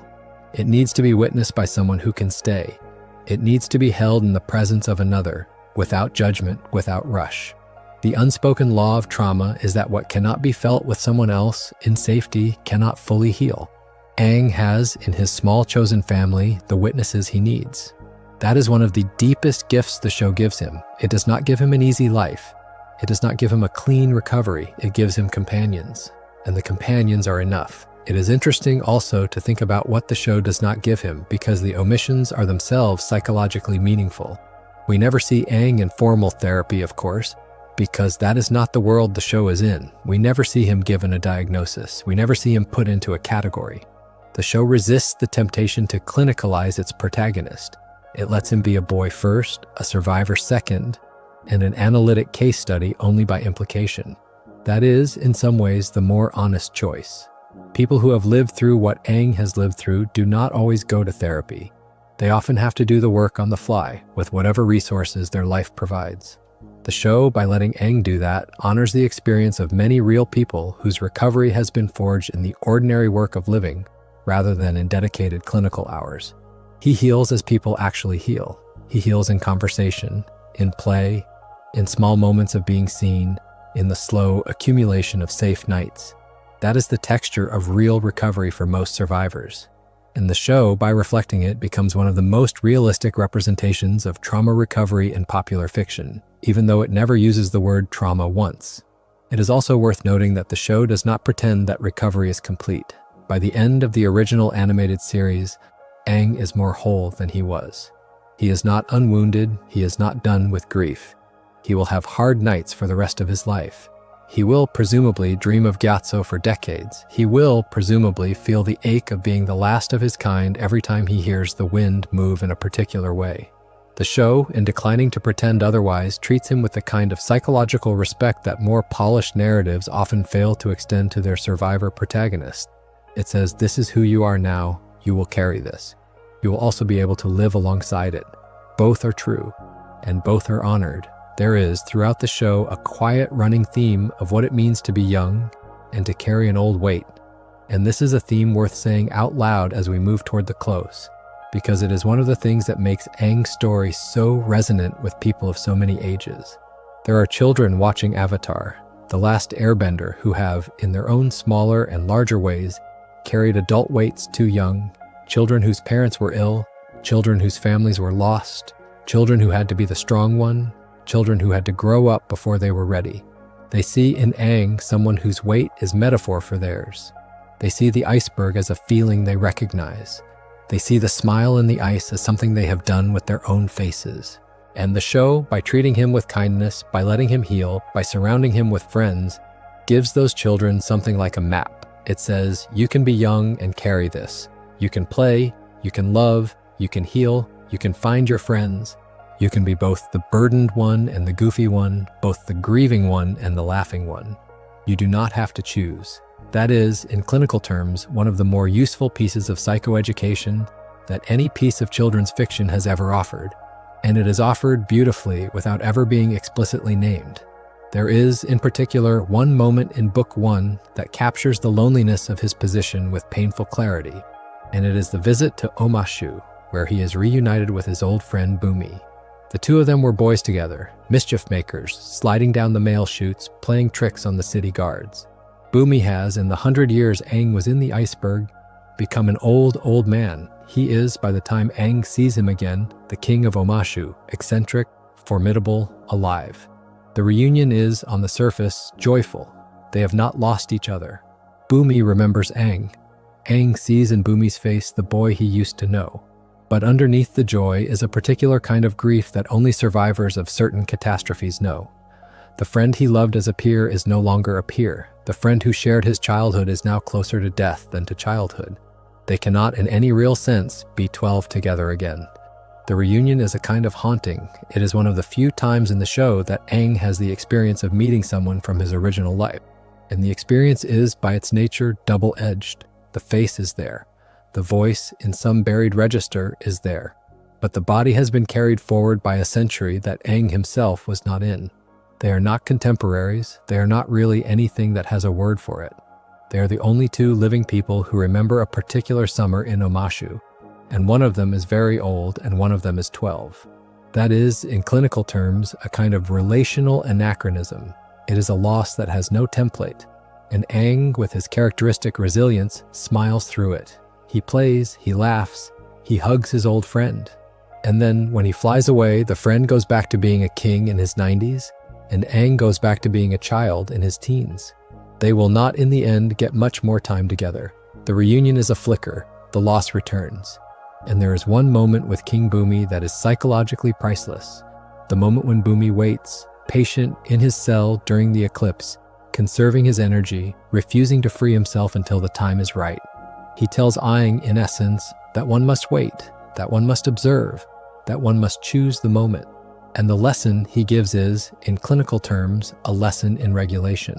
He is saying, to a boy who has spent his whole life either fleeing or being overwhelmed, that there is another mode, the mode of patient waiting, of presence without urgency, of trust in time. Bumi has lived 100 years more than Aang. He has had to learn it. He passes it on. And Aang absorbs it slowly as part of the long training of his nervous system. The capacity to wait, to sit with discomfort, to trust that the moment will come, is one of the more advanced regulatory capacities, and it does not come easily to a child whose entire history is one of catastrophic urgency. Bumi, in his way, teaches him that capacity. It is one of the small, easily missed psychological tutelages that the show provides. There is, in the Northern Water Tribe arc that closes Book 1, another piece of his psychological education that deserves attention, and it is the death of Princess Yue. Yue, given life as a baby by the moon spirit, dies at the end of that arc in order to give her life back so the moon can return to the sky. Aang and Sokka witness her death. It is, by the standards of children's television, an extraordinarily heavy moment. A girl in her teens, played sweetly and gently throughout the arc, dies on screen in an act of profound sacrifice. For Sokka, who has loved her in his brief, tender way, the loss is direct. For Aang, the loss is something else. He has now, at 13 years old at most, seen another person he cared about die in front of him, and he has been unable to save her. This stacks in the way trauma stacks on top of everything else. It is another piece of the inventory his system is being asked to carry. And the show, very carefully, does not pretend it is easy. It lets the moment be heavy. It lets Sokka grieve.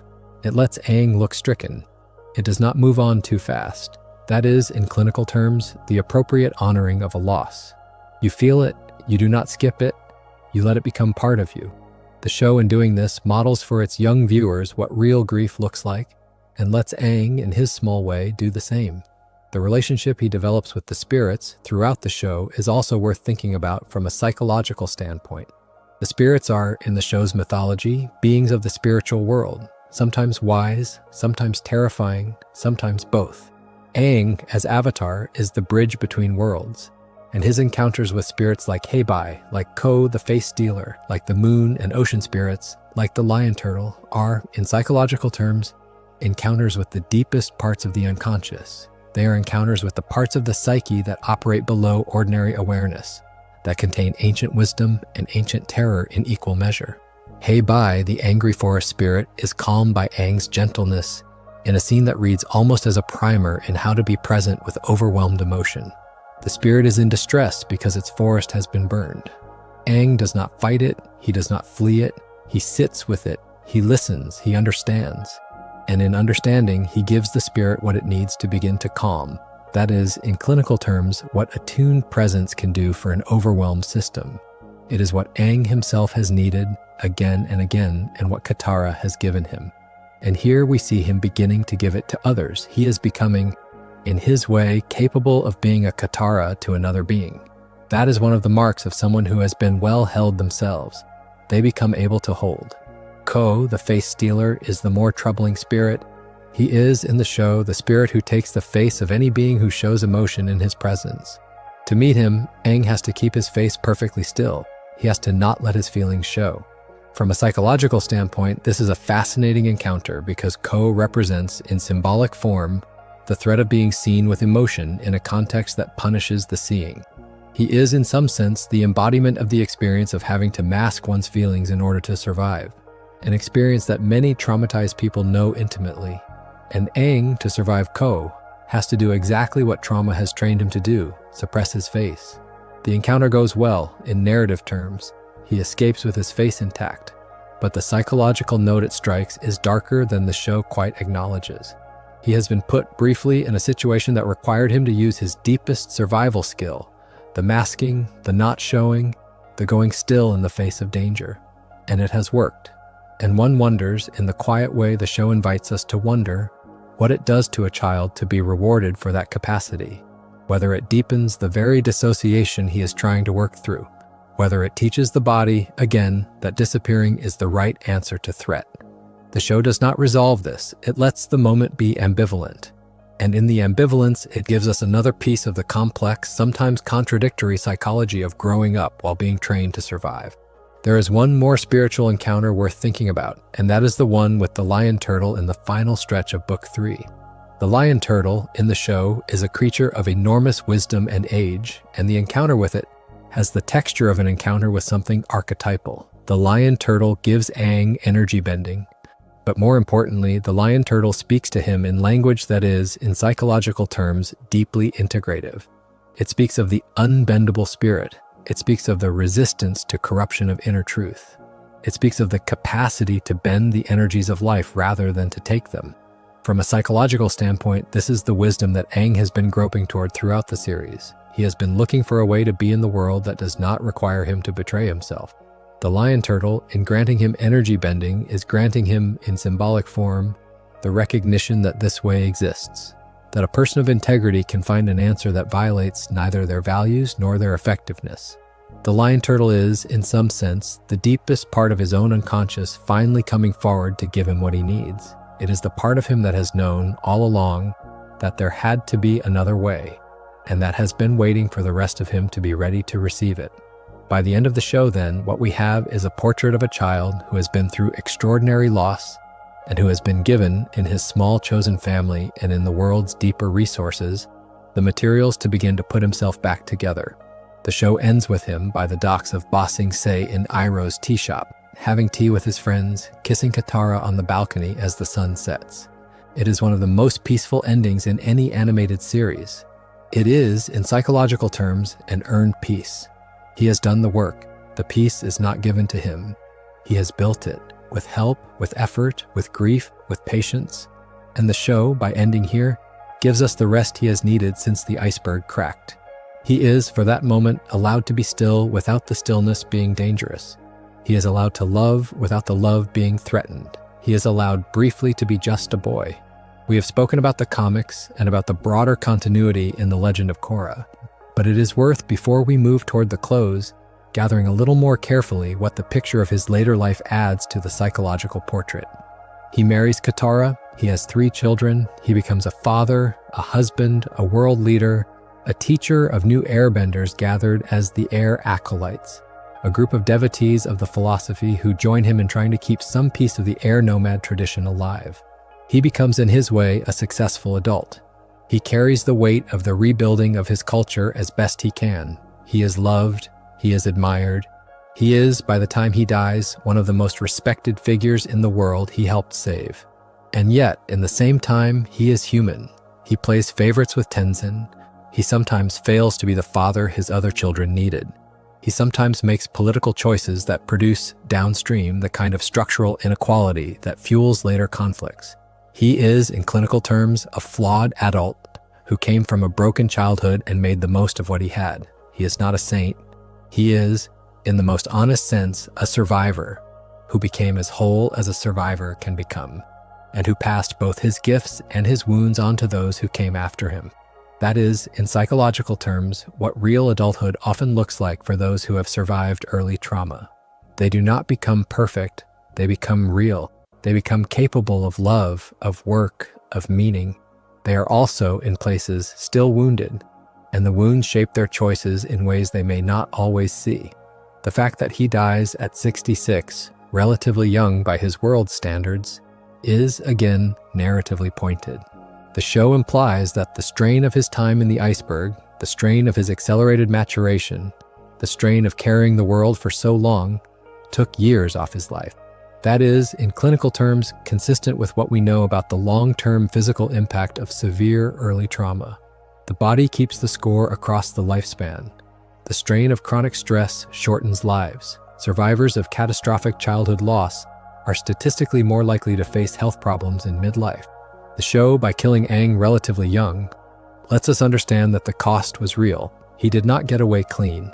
The iceberg, in some sense, kept some of his years. That is, in psychological terms, an honest accounting. It says you can heal, you can love, you can do great things. The cost will still be paid in one way or another. The body will, in the end, ask its price. And in Aang's case, the price was a slightly shorter life than he might otherwise have had. The show lets us mourn that quietly in the background of Korra's story. When Korra finally meets Aang in spirit form in the later stretches of the Legend of Korra, she sees him as he was at the height of his powers. He is, in those scenes, calm, kind, wise, supportive. He gives her counsel without dictating to her. He offers her the wisdom of his own experience without insisting she repeat it. He is, in clinical terms, the kind of inner avatar voice she needs at her own moments of trial. He has become for her what Roku was for him, and Yang Chen was for Roku, the wise predecessor whose presence is there to hear and to bless and to guide. There is something deeply touching about seeing him in this role. The boy who once stood before his own predecessors and refused their advice has become, in his own time, a predecessor who knows how to listen rather than how to instruct. He has, in some sense, learned the lesson he himself most needed when he was young. He gives Korra space. He does not foreclose her identity. He lets her be the avatar she needs to be. That is, in psychological terms, a beautiful piece of intergenerational repair. The wound that his own predecessors could not fully meet in him, he meets in her.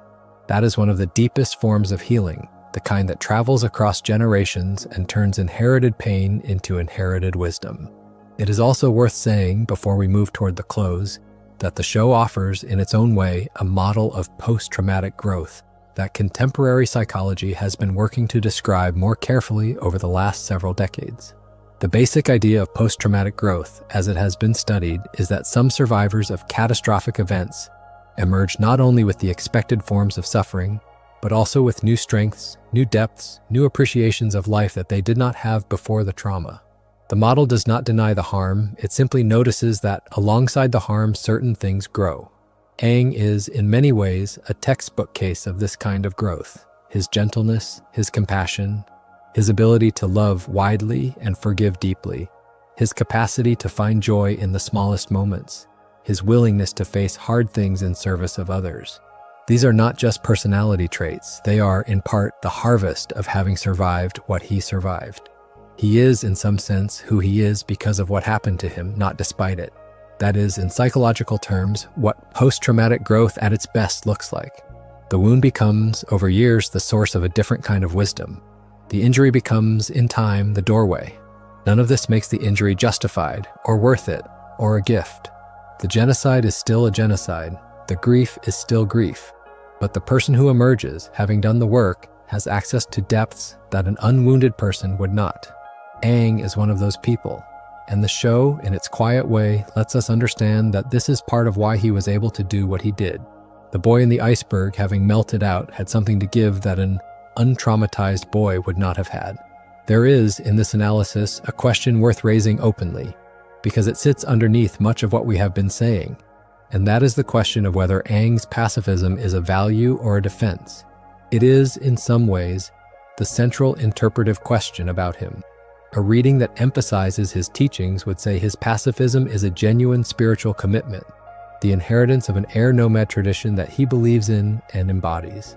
A reading that emphasizes his psychology would say his pacifism is, at least in part, a defense, a way of arranging his life so that he never has to face the moral injury his nervous system cannot tolerate. The truth, almost certainly, is both. That is the part that matters. His pacifism is both a value he holds and a wound he protects. It is both a teaching and a trauma response. It is both a choice and a need. To call it only one of those would be reductive in either direction. The interesting thing is that in mature adulthood, the two have become almost indistinguishable. The wound has become so thoroughly woven into the value that you cannot separate them with a clean blade. He has chosen throughout his life to honor the wound by elevating it into a discipline. He has taken the thing his body could not bear and made it into the thing his soul lives by. That is, in psychological terms, one of the deepest forms of integration possible. You take what hurt you and you make it into the shape of your life. You let the wound become a path.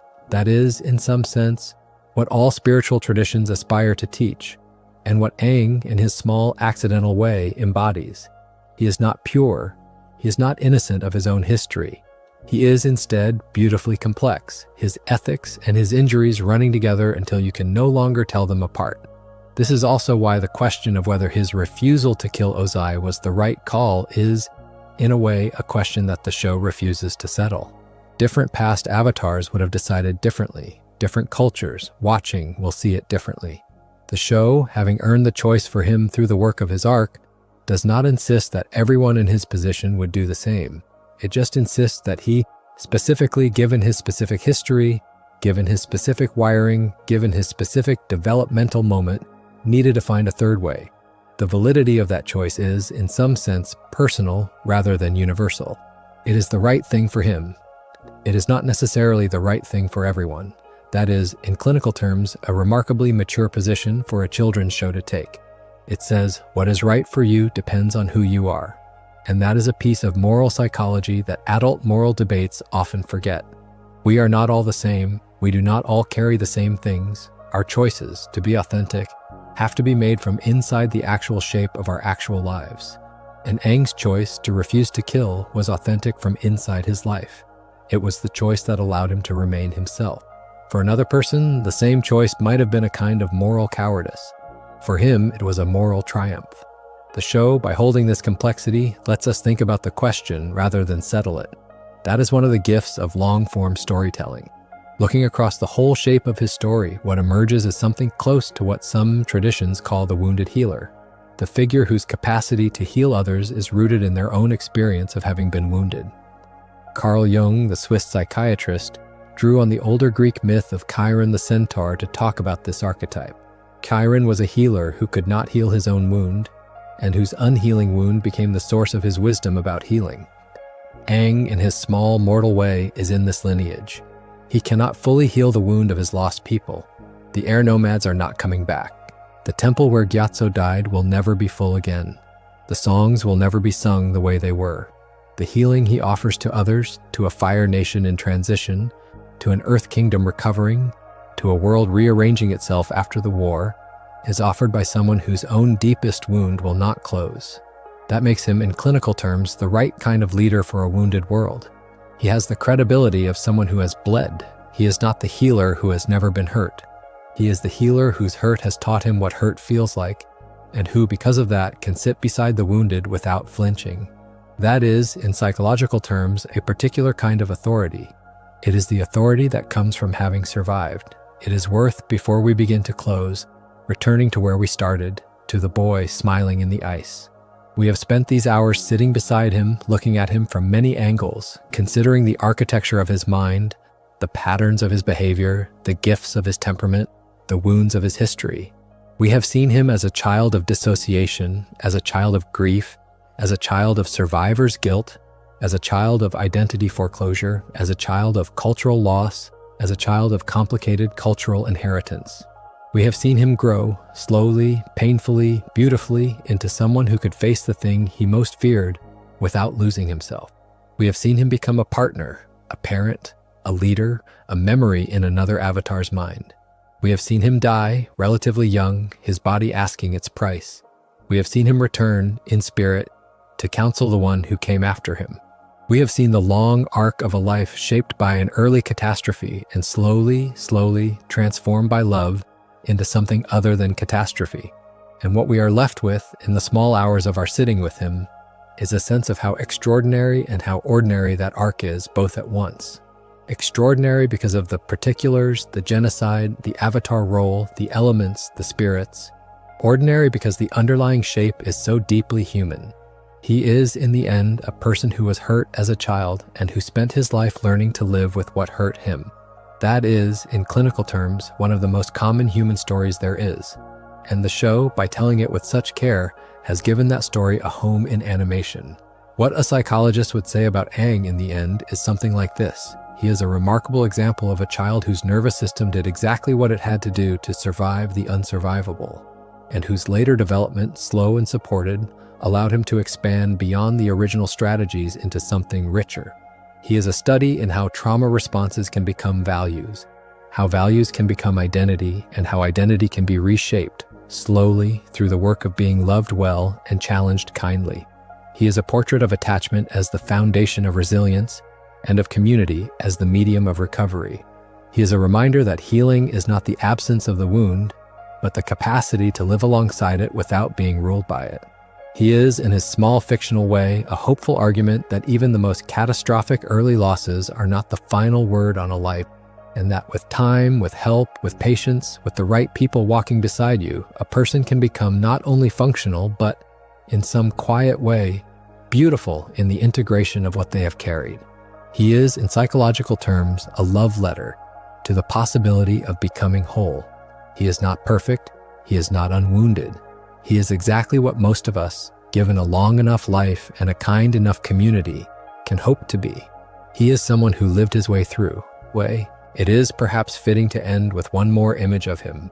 Not the boy in the ice, but the man in his last good years, sitting on Air Temple Island with his small family, the wind moving through the trees, his bison, old and quiet, beside him. His children climbing the rocks below, his wife waterbending lazy patterns in the bay. He is older than he ever thought he would be. He is gentler than he ever knew he could be. He is finally a person rather than a function.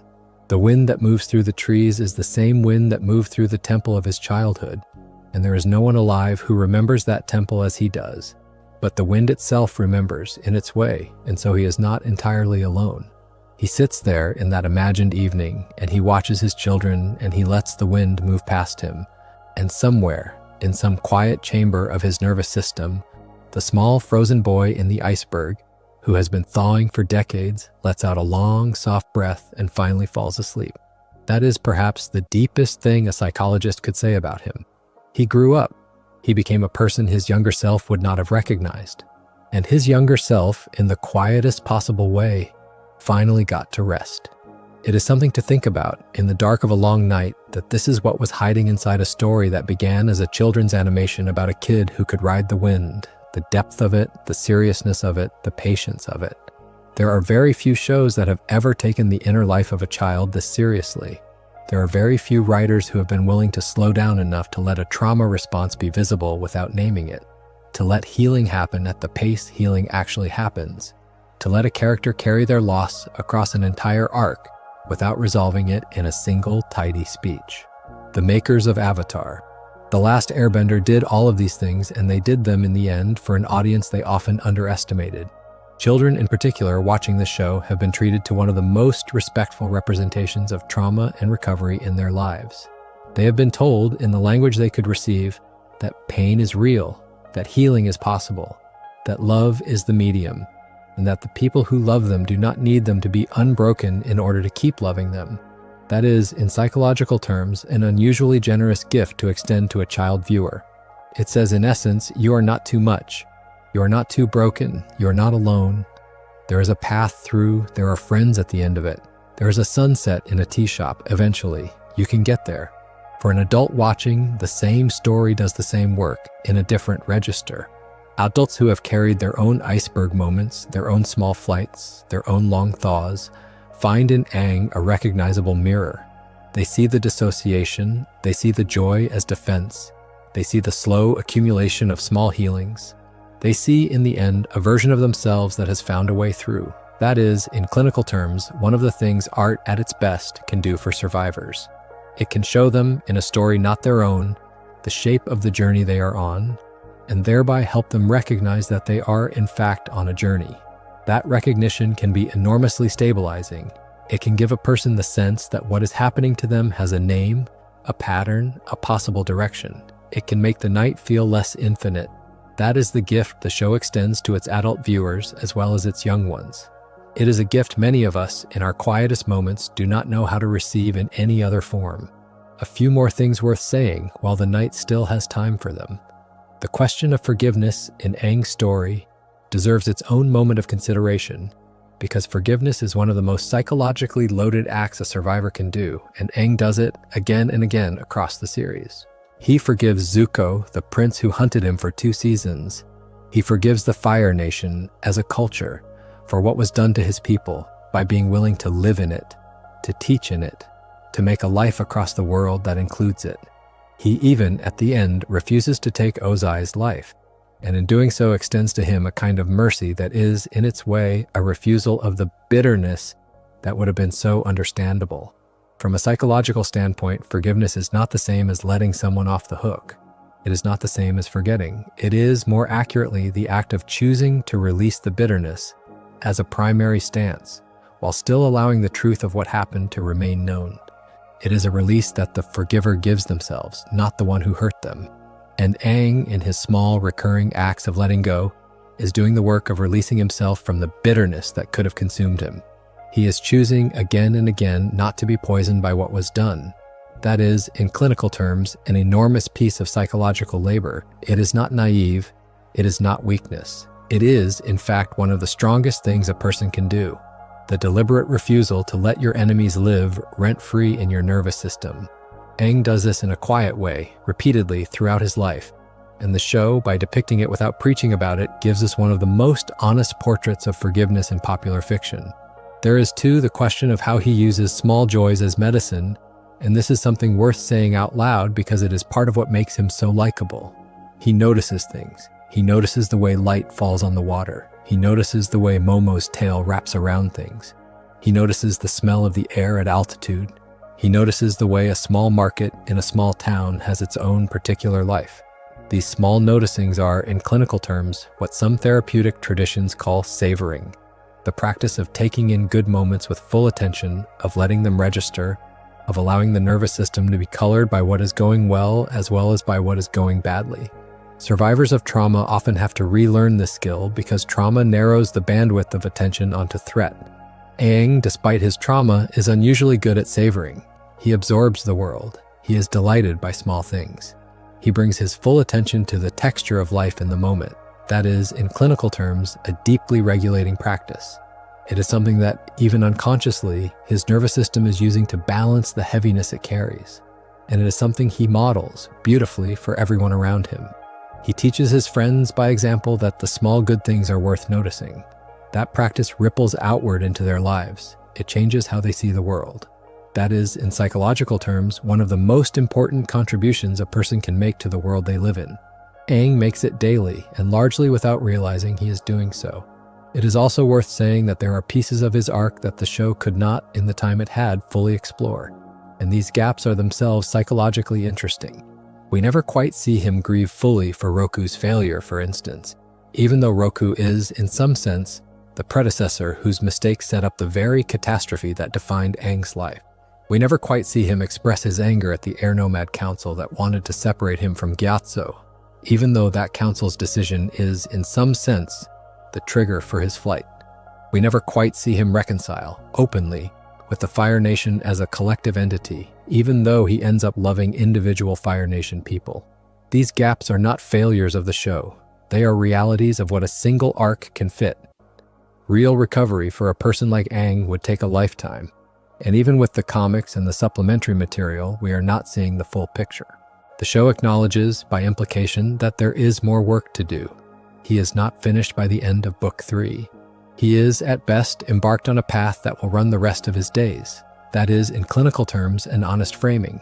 It is the framing real survivors would recognize. The work is never quite done. The integration keeps happening. The wound keeps teaching. The path keeps unfolding.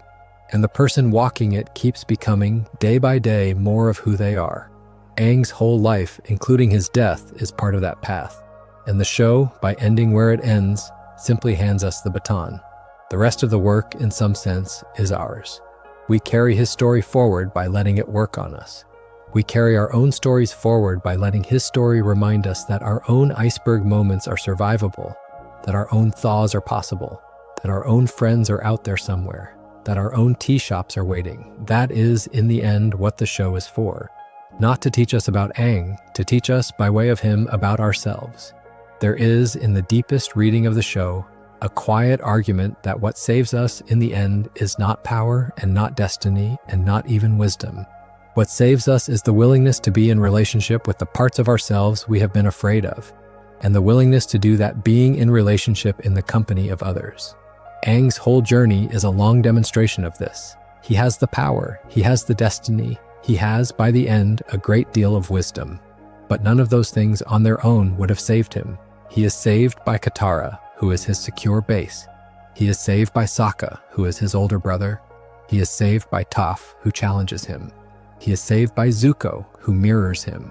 He is saved by Iroh, by the lion turtle, by Bumi, by Gyatso's lingering presence in his memory, by every quiet moment around a campfire.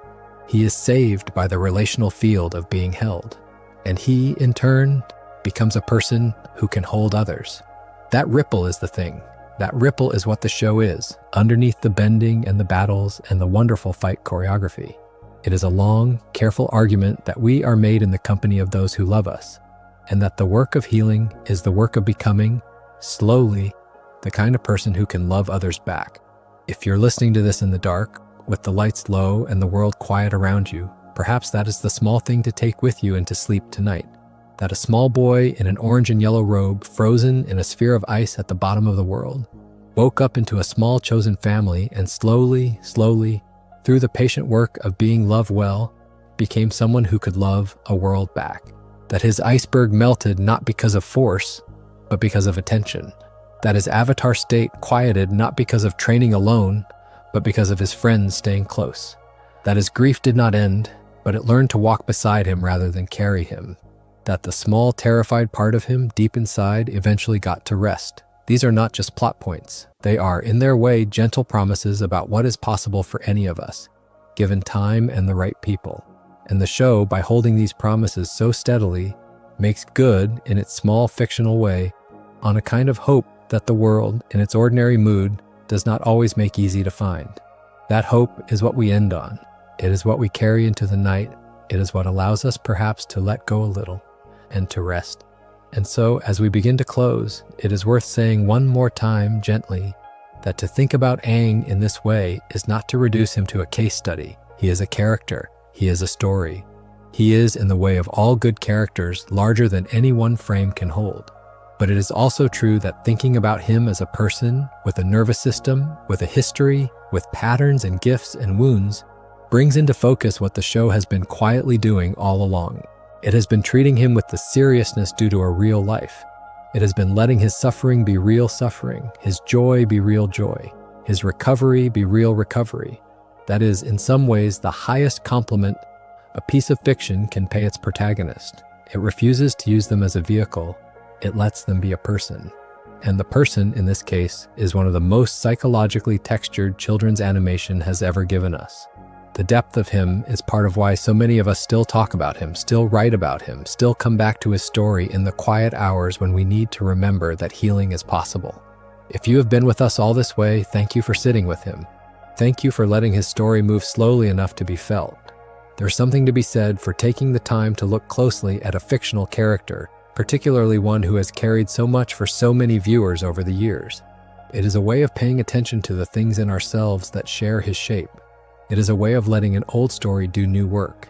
And it is, in the small hours of a long night, a way of falling asleep, not just to the sound of a voice in your ears, but to the deeper feeling that someone, somewhere in a story you love, has already walked through what you are walking through and made it, in the end, to a quieter place.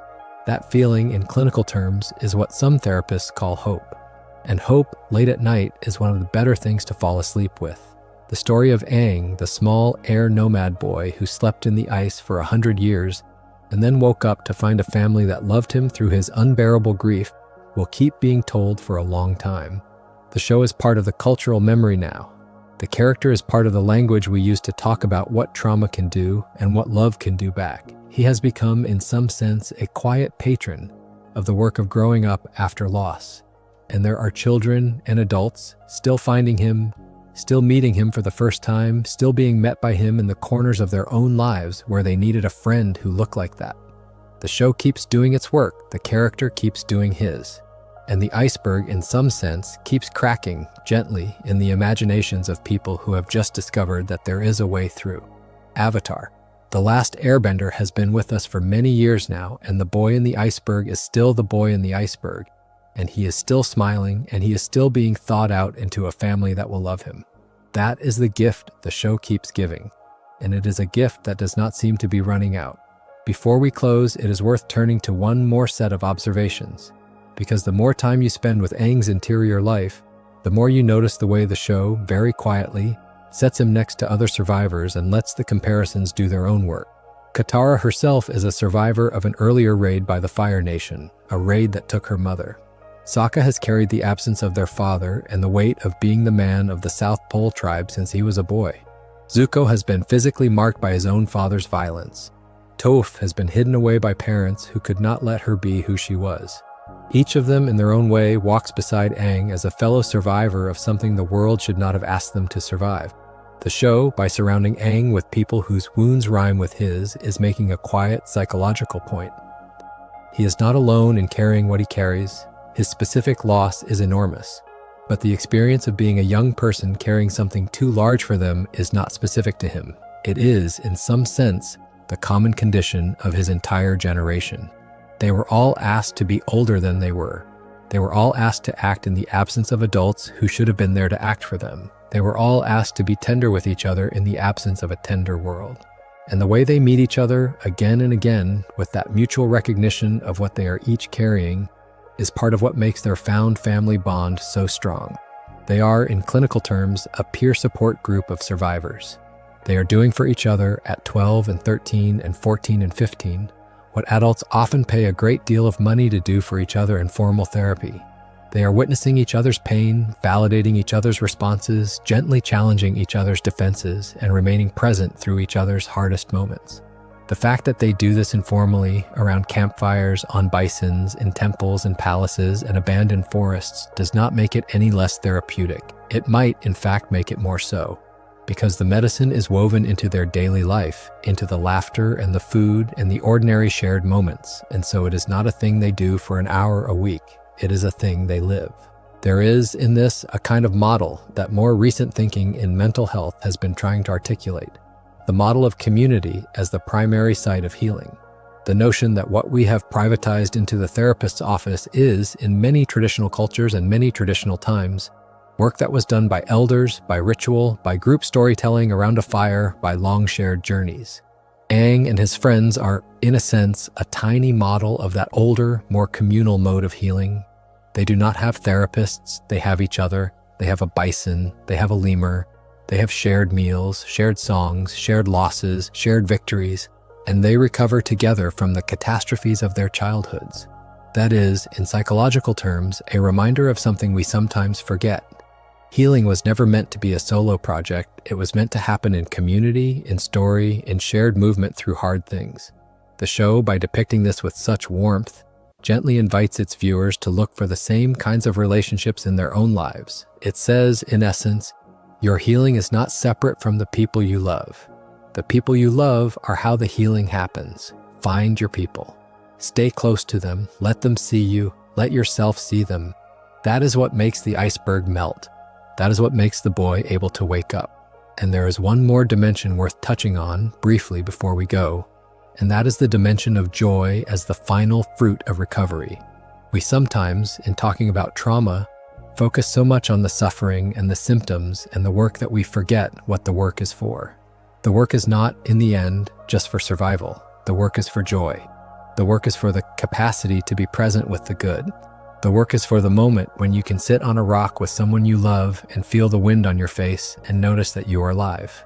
Aang, by the end of the original series, has earned the capacity for that kind of joy in a way that he could not access in the early episodes, when his happiness was always a layer of frost over a colder pond.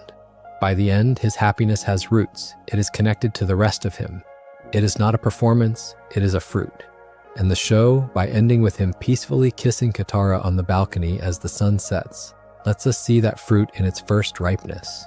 That is, in clinical terms, what we mean when we talk about a successful recovery from early trauma. Not the absence of the past, but the presence of joy that can coexist with the past. Not the disappearance of grief, but the simultaneity of grief and gladness, both present, both honored, neither one eclipsing the other. The capacity to hold both is the gift recovery gives, eventually, to those who do the work. And Aang has it. Quietly, beautifully, hard-won, he has it. That is perhaps the deepest reason to love his story. Not that he is unbroken, that he is, at the end, capable of joy that knows what it cost. So here, finally, is where we sit, late in the long night, with the lights low and the world quiet. The boy in the ice has melted out. The grief has been held. The friends have been found. The thaw has happened, slowly, beautifully, over 100 years, and a few seasons of a children's show. The work of becoming whole has been done, as well as anyone could have done it, by someone who started with what he started with. And the story in the end has the shape of a hand on a shoulder. It says quietly, you are not alone in this, you have been seen, you can rest. If you enjoyed the video, make sure to subscribe, and I'll see you in the next one.